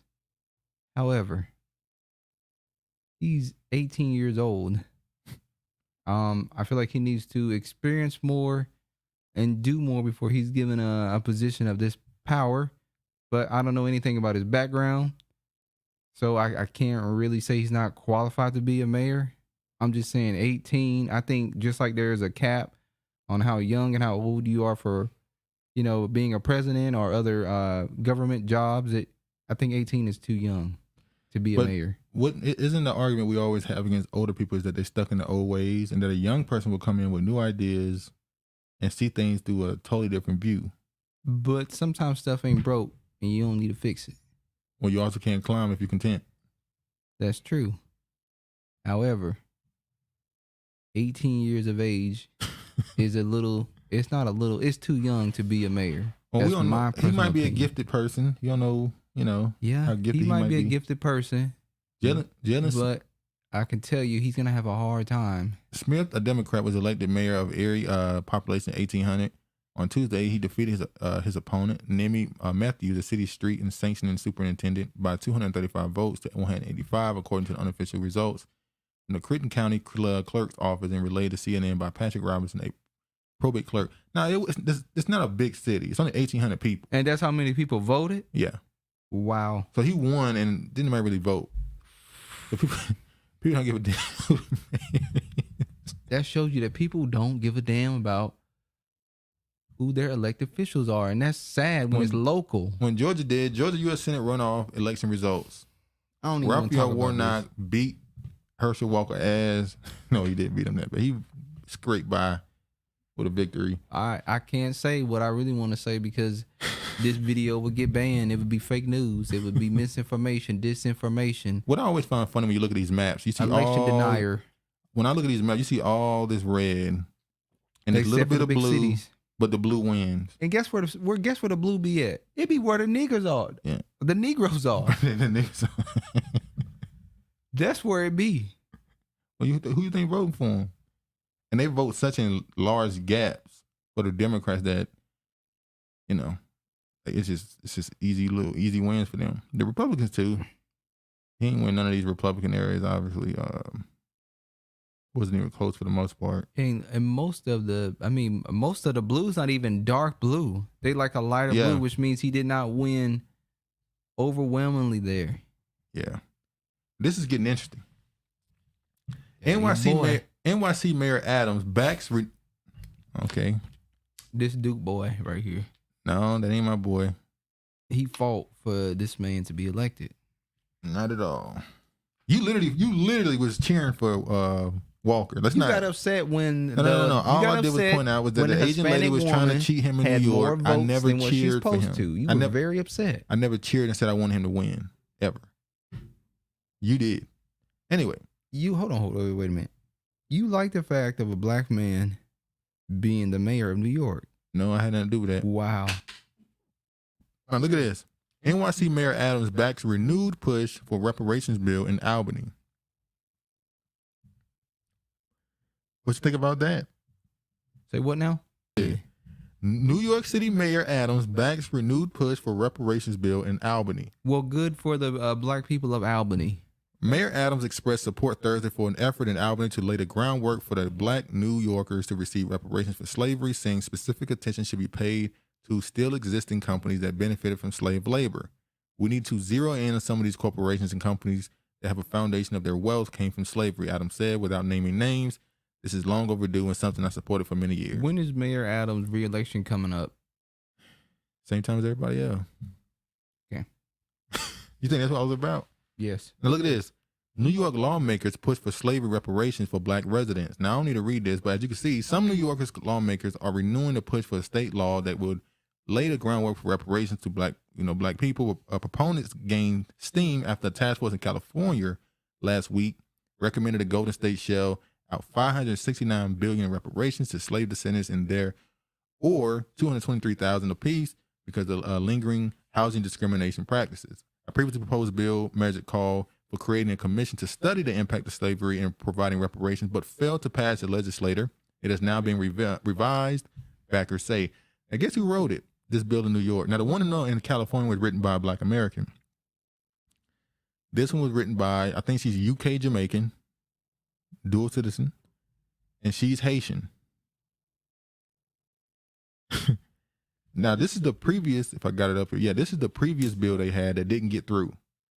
This is the one that didn't get through. Now, let me read this first little part right here that'll tell you why it wasn't something you really wanted. Relates to acknowledging the fundamental injustice, cruelty, brutality, and inhumanity of slavery in the city of New York and the state of New York, establishes the New York State Community Commission on Reparation Remedies to examine the institution of slavery, subsequently de jure and de facto racial and economic discrimination against African Americans, the impact of these forces on living African Americans, and to make recommendations on appropriate remedies provided for the repeal of such provisions. The reason why this is not good is because it's all about just acknowledging the injustice. So this whole bill kind of flopped because the whole thing is just about getting a study and an apology. Not only that, the term African American, that can apply to anybody. Well, what is an African American? Now, for me, an African American is an American descendant of slavery. You can't say that because African American is an African who's American.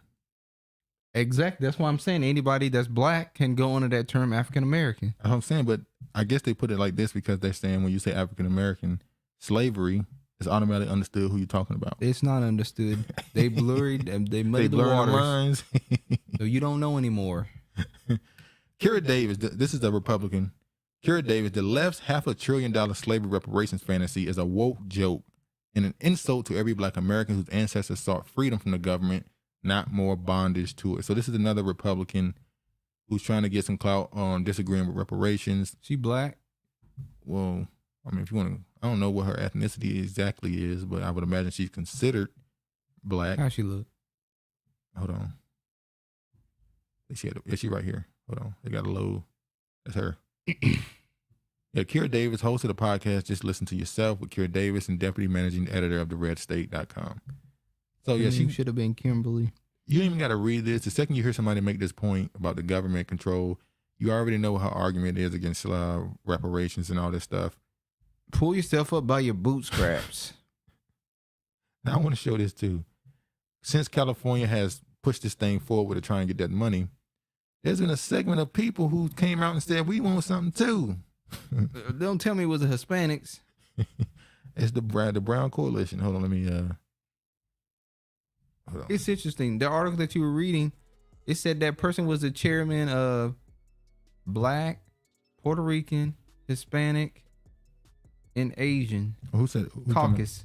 Who you talking about? That last article you read. What last article? I think it was a New York Post. Okay. How can you be a caucus leader of? Is it a people of color? That's what she was saying it was. Yeah, I think so. So all minorities, they trying to say. That's crazy. All right, so an all Latino cruise show on LA Hip Hop Radio thought it would be funny to share to their mostly Latino audience California's latest on reparations for African Americans. As a black woman in LA, I know some people of color secretly hate us and don't know black history. Some.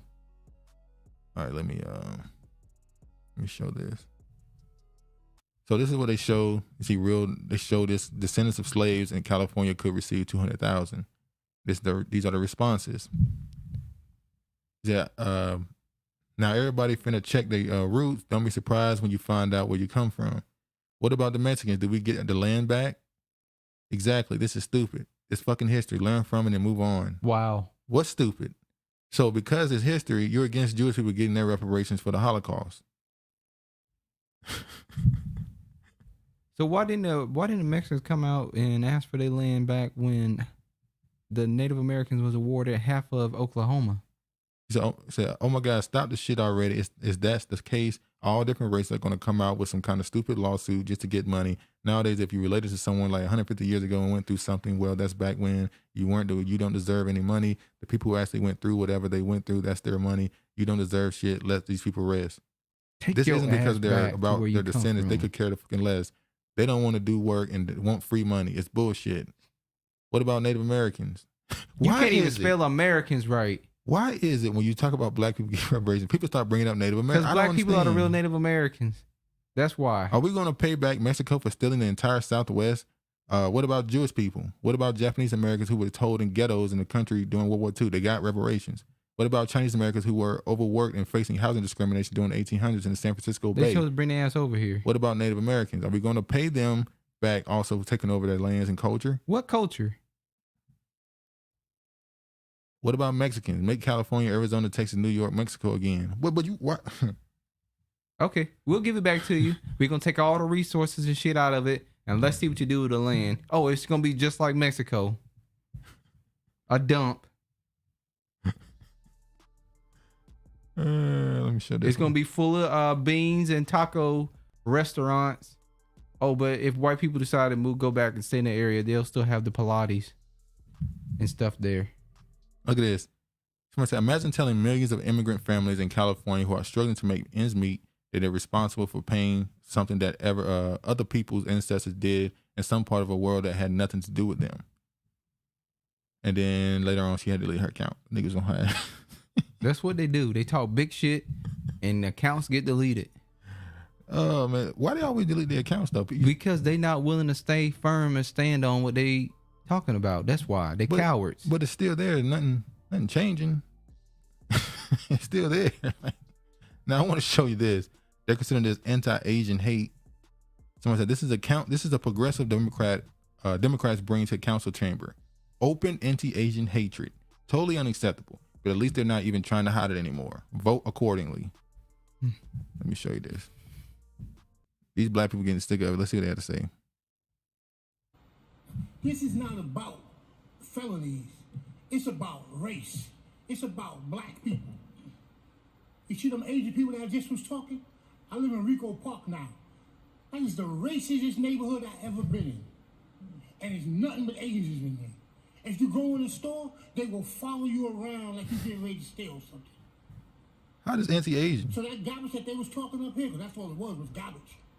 You know what I'm saying? Because they don't want black people to live in black people's neighborhood. Because it's not their neighborhood. Because they from China, Hong Kong. We from New York. This bill has got to be. What's anti-Asian? Oh, telling them that they go back to Hong Kong and When stuff? he brought up they from China, Hong Kong, that was anti-Asian. That's true. But the Asians done told y'all. They were here. The Native Americans are considered Asian. They are part of the yellow people. Remember, we talked about the Emancipation movie, and we talked about the Caucasian guy who had a picture of this man on the carpet. He owned the original picture. And I was asking the question, why do these people want to own? Why do you want to own something like that? So because of that, people are now writing stories about the original Whip Pete, the brutal true story of the slave who inspired emancipation. The photo of Scroung's back helped turn the tide on the American Civil War, but who was the man behind the horrifying image? So they went into the detail on who he is, and you just go, what?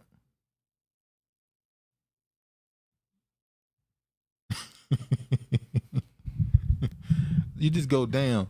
They always find a way to make the worst things that happen to your people just another story, just another sad story that you to learn about and just move on with your life. They don't actually, like, the fact that his family, the family that this guy, his descendants, I don't even know if they've said anything about him owning the original picture of their progenitor.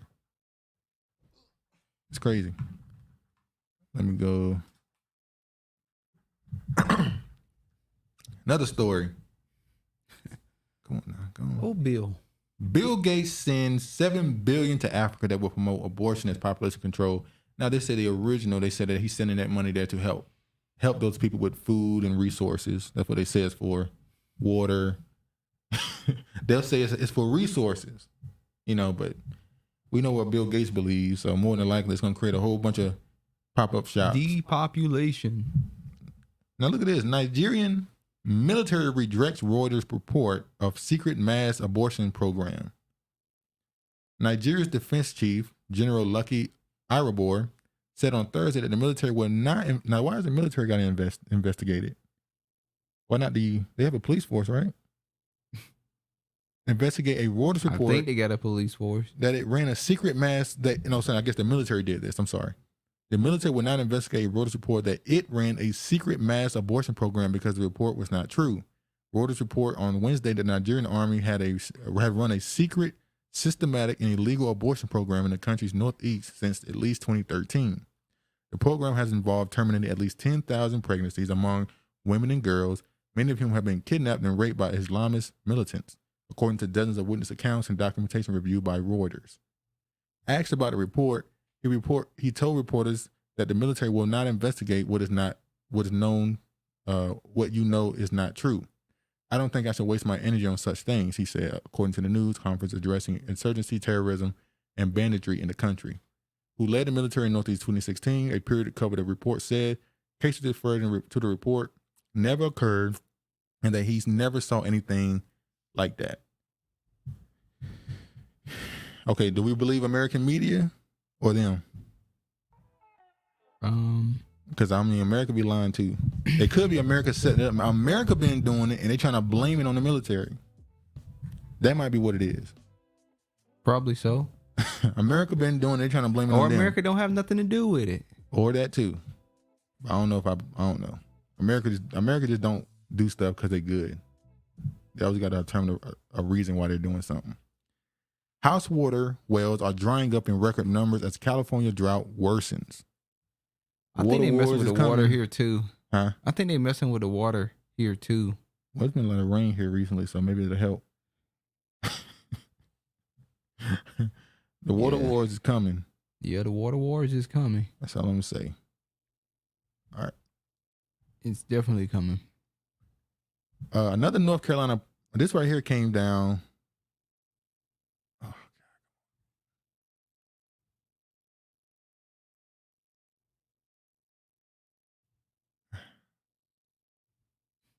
God.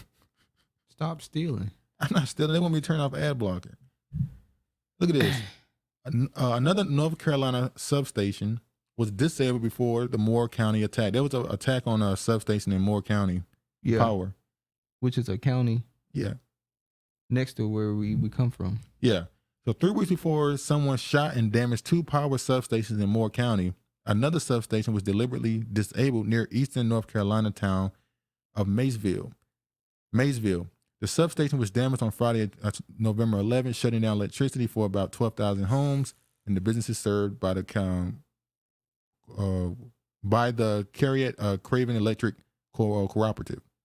CCEC says it's able to reroute power around the station and fully restore electricity in about 2 hours. That was good. But that ain't the end of the story. 5 electricity substations in Oregon and Washington are attacked just days after 2 in North Carolina were shot up, causing widespread power outages. What is the connection with us? North Carolina and Washington. In Washington, what's going on? It always happened like that. But at least 5 attacks on at electricity stations in Pacific Northwest have been reported to the FBI in recent weeks. And incidents came to light via a federal memo following a deliberate attack last week in Moore County, North Carolina, that left tens of thousands of people without power for days as seasonal temperature fall. And in Washington, Oregon, spokesman for several energy companies, Puget Sound Energy and Cowlitz County Public Utilities District and Bonneville Power Administration confirmed the attacks occurred in November. Oh, this happened prior. Yeah. But let's see why they say this is happening. Because remember when we were talking about the food shortages thing and how they were burning up all these food factories and all this stuff, all these things have been set on fire, and they said, no, this is just some false conspiracy theory about this happening. But now they're trying to say that this is real. So now they're gonna blame someone for doing something to the sub-power stations. Just loads. Hold on. Will it load?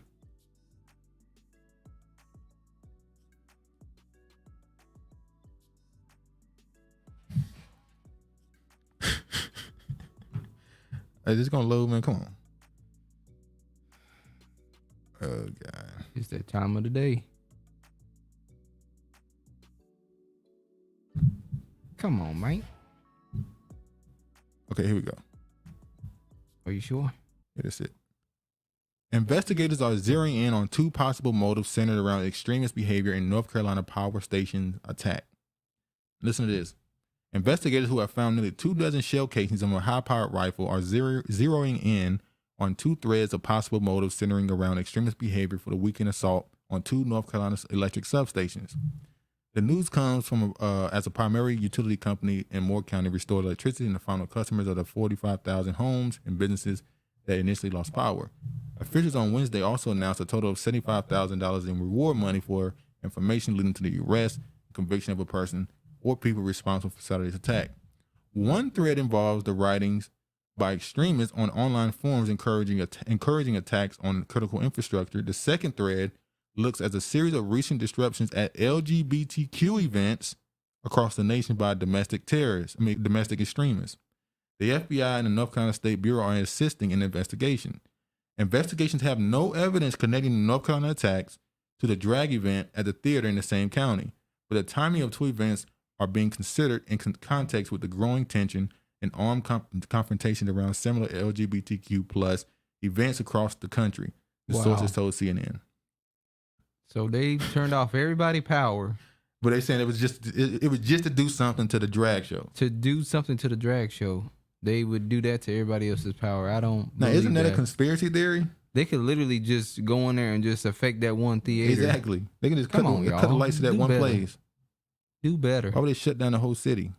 Dumbasses. All right. Does logic even exist anymore?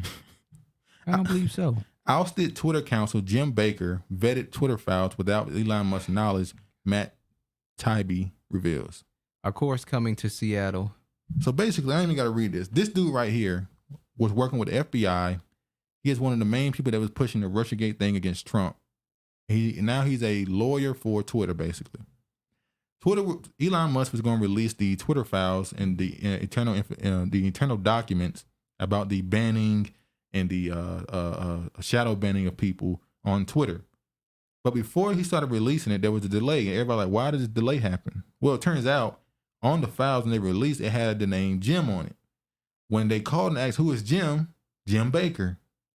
People like, how the hell did he find a way to vet these documents before they get released when he has got an agenda for this stuff not to be released properly? So he obviously immediately Elon Musk fired him. But how did he even get access to the documents before they were released? And Elon Musk apparently, allegedly, did not know he was even vetting them. Wow. So now he's fired. We know that CIA and the FBI they implanted into the Twitter and Facebook and all those places. Those are pretty much ran by the CIA and FBI. But the fact they were so open about it, that situation is crazy.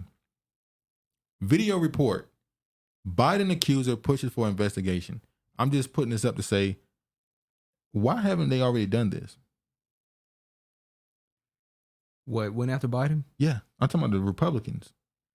They should have been doing this during his presidential run. The fact that they didn't say anything about this woman and the liberals just threw her to the side.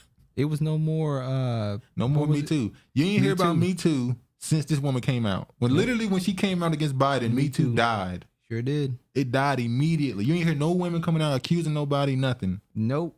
They said shut up. You can't say that no more because you come out and accuse somebody, people this gonna might pop back up in the they're headlines. gonna keep referencing her.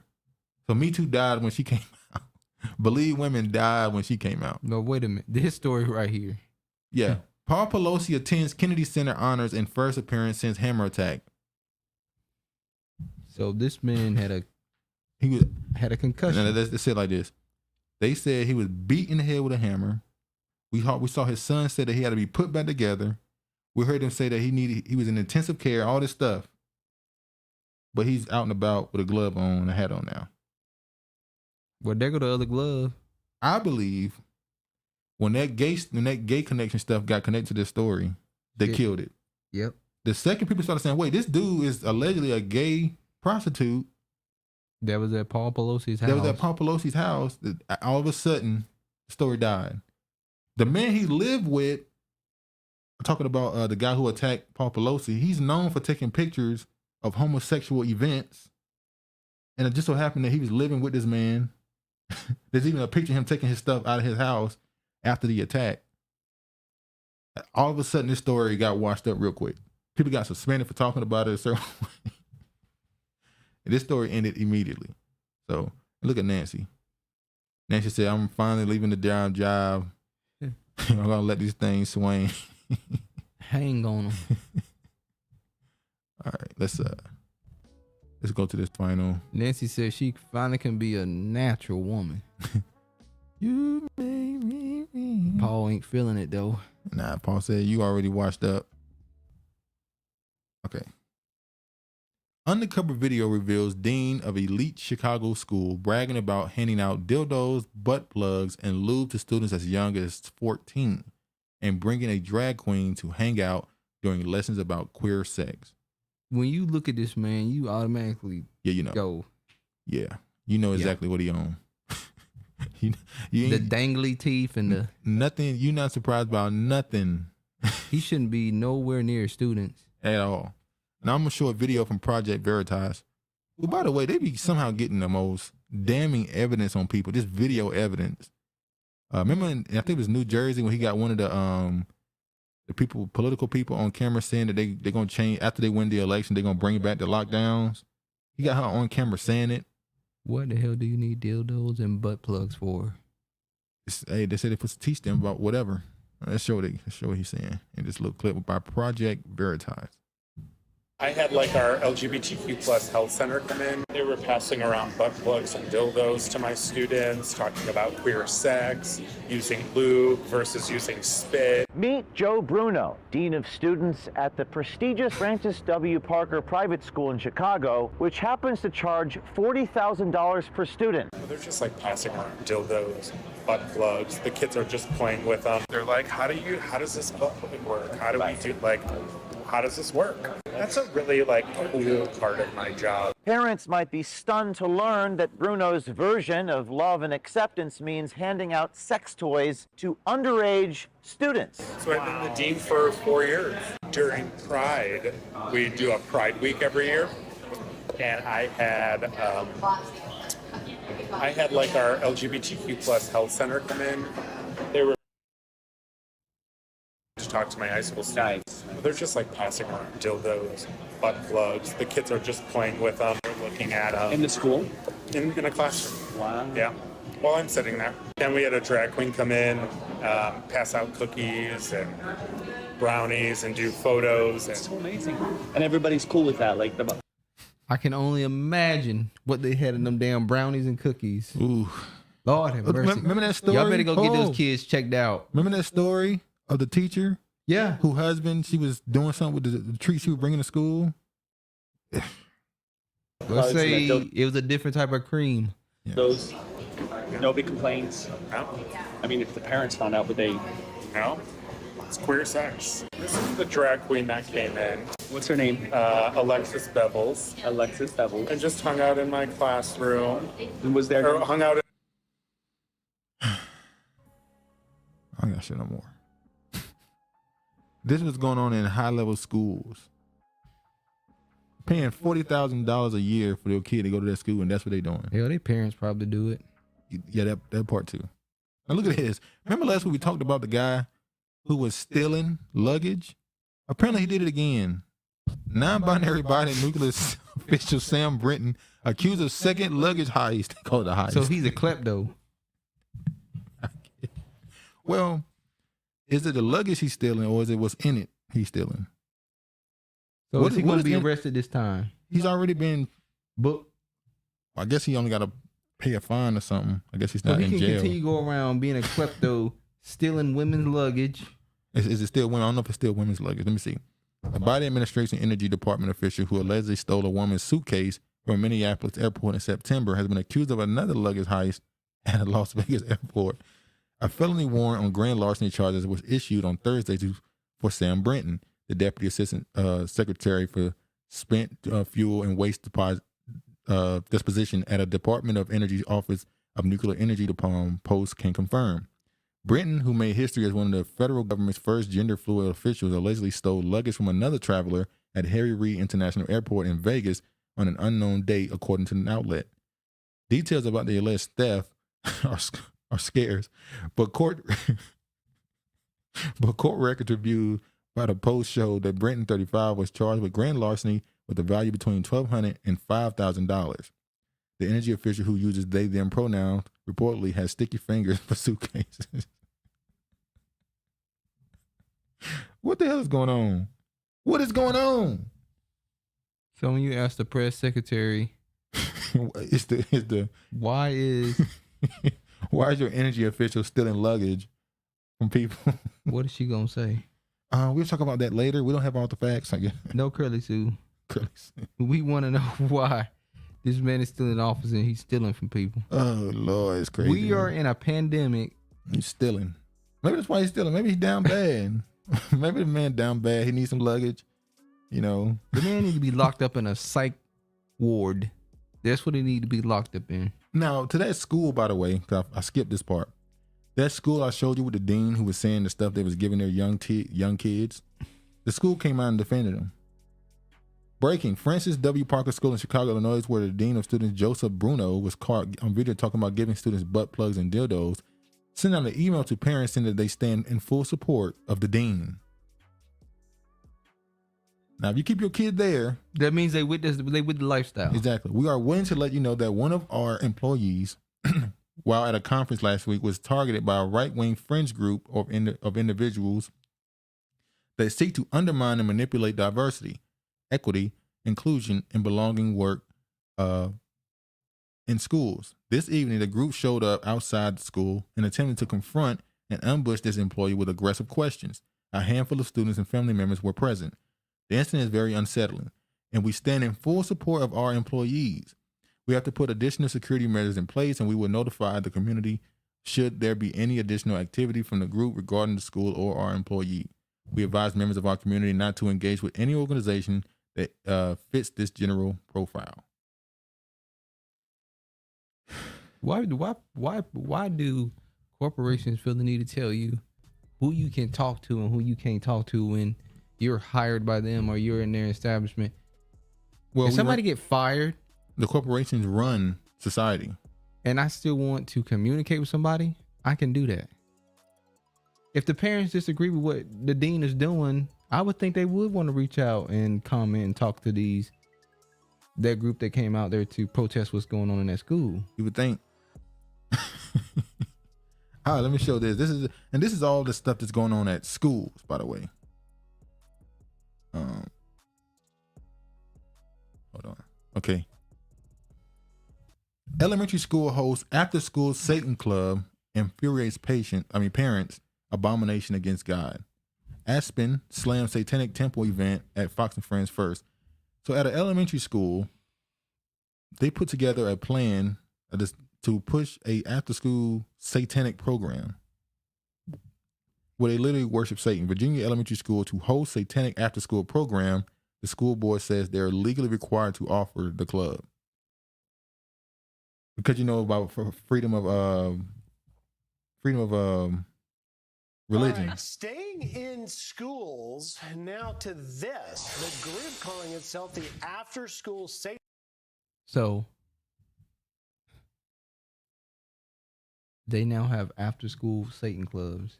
Well, they're saying because we have freedom of religion and we have people holding Christian and Muslim clubs, we have to allow satanic clubs too.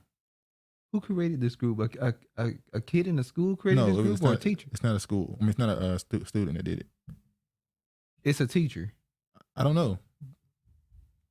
You see right here, it says the full story. Virginia Elementary School later this month will have a new offering of students called the After School Satan Club, according to the flyer on Satanic Temples' Facebook page.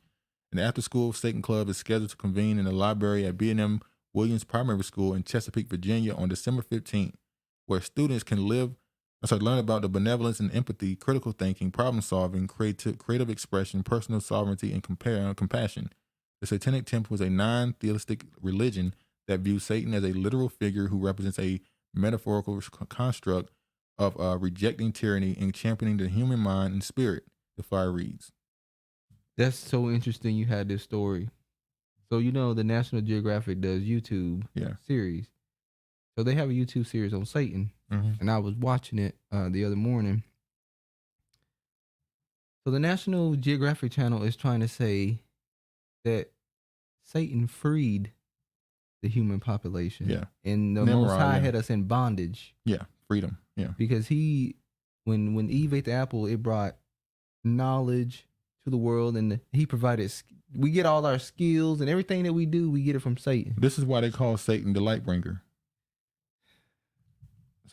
So they're painting him in a total different image. Yeah, the sun, morning star, light bringer. They're saying that he's the one who brought knowledge. The same thing they paint for the Bible figure Nimrod. Or remember that show we were watching, Manifest?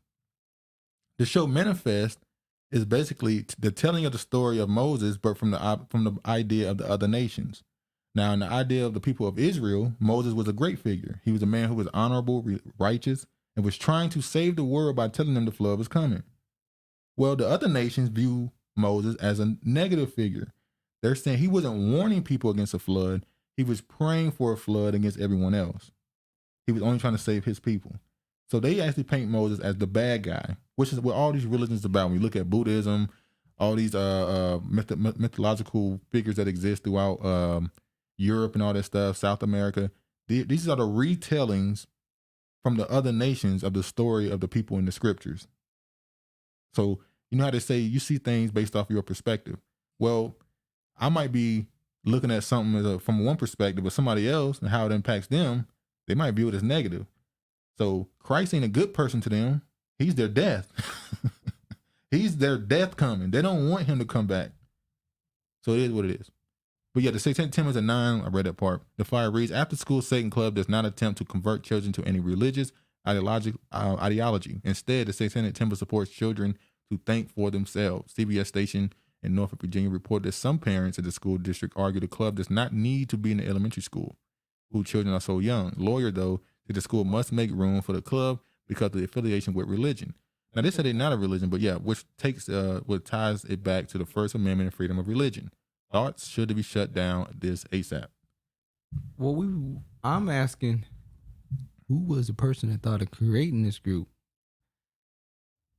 That's why when you are interviewing people and hiring people, you need to do a screening and a background. Who are you? Who are you? When you meet anybody, when you meet people, you test. That's what I'm talking in general life. Who are you? Who are you and why are you in my life? Some people are sent to be a thorn. Exactly. Now, this right here was an update. It said, Dear CPS family, Chesapeake Public School family. Last week, I shared information regarding the facility use application of the After School Satan Club to hold monthly meetings in one of our schools. I emphasized that the AC is not a district-approved club, and also that the application was compliant with district policy. Following our policy and application applicable federal law, the application was approved. Today, the Chesapeake citizen requesting to use the facility on behalf of the ASSC has officially withdrawn their request.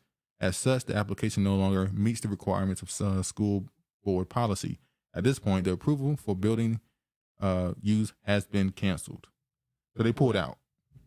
The only reason why I didn't go through, because they pulled out. And also, people probably rowdied up and... Yeah, they might have scared them a little bit, maybe. But that doesn't mean they're not going to try to go somewhere else. Now, I want to show why they so focused on the kids. Let me just show this real quick. Has become a protected empire. They withhold has become a protected empire built on taking children and separating families.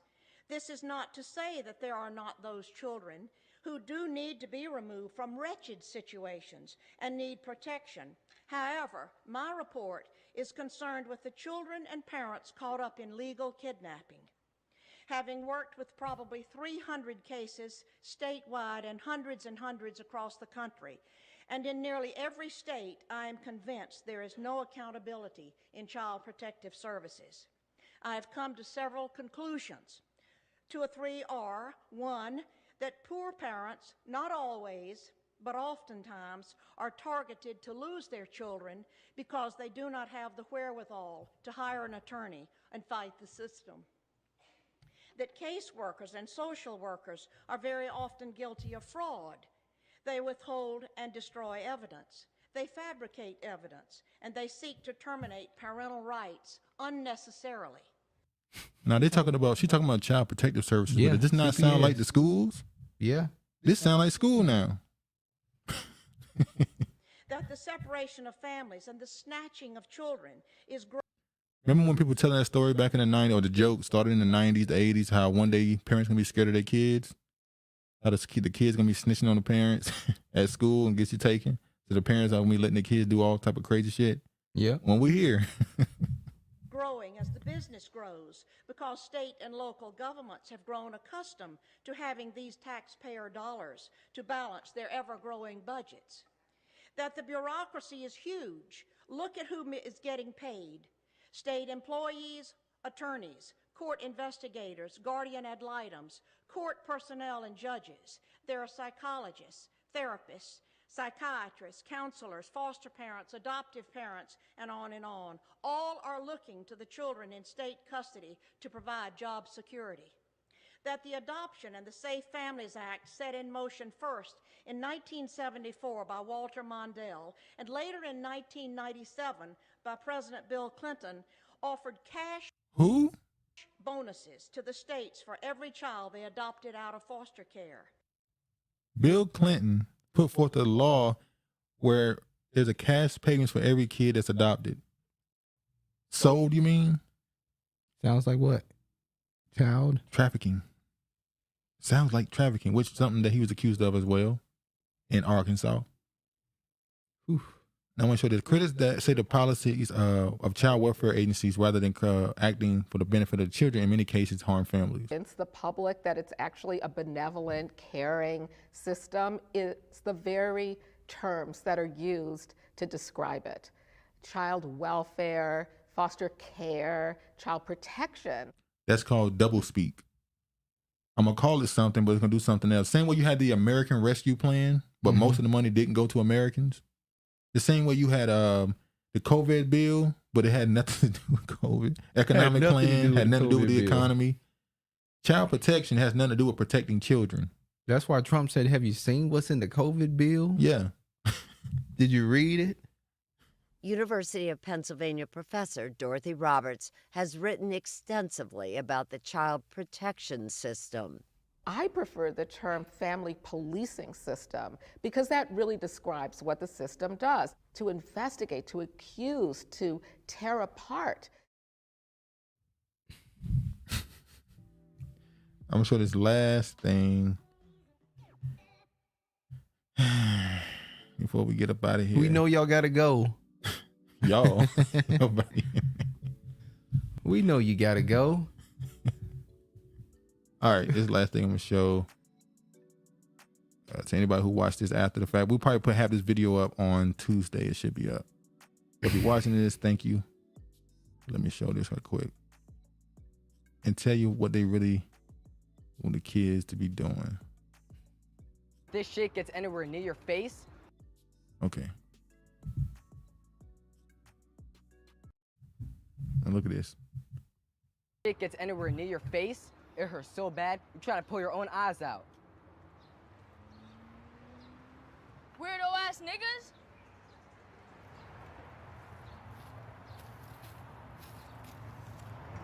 Tina, you okay? I am now, thanks to you. What was that about? They try to get me to show them my dick. You say the craziest shit, yo. I'm serious. Wait, you ain't know? Now what? My secret. Are you for real right now?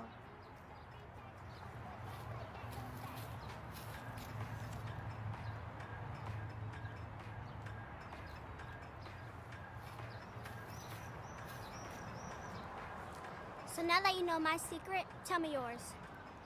Tell you my what? Shit, I'm so stuck on the fact that you're a... Yes, all of that. Now just spit it out. Tina, I don't know what you're talking about. Just say it. I promise to make it feel so much better. I have no secrets, bitch. You're gay, Charles. Why you say that? You carry mace, my nigga, not a gun. I bet you that's Lady Gaga you're listening to.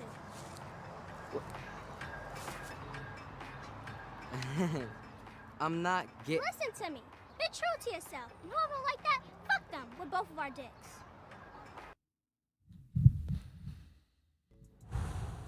What the fuck is this in? I don't know. I don't care to watch it. Who would create this kind of content? It's so.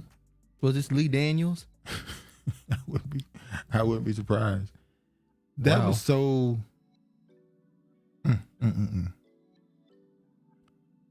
You anything else you want to say? Damn, we leaving on a bad note. Thanks for viewing the channel. This world is getting wickeder. Lord have mercy. Yeah, Damn. man. Yeah, pretty bad. I don't have nothing else to say. All right, man. Thanks you for viewing the video. This should be up on Tuesday by the time you see it. Really appreciate the support. Be sure to like, comment, and subscribe. We got a lot of stuff coming up this week. I'm gonna make sure I cut all this up and put up some more stuff. And be sure to watch us every Saturday around 2 to 2:15 p.m. We're live every Saturday. And we may possibly in a couple of weeks be doing another movie breakdown. We'll see.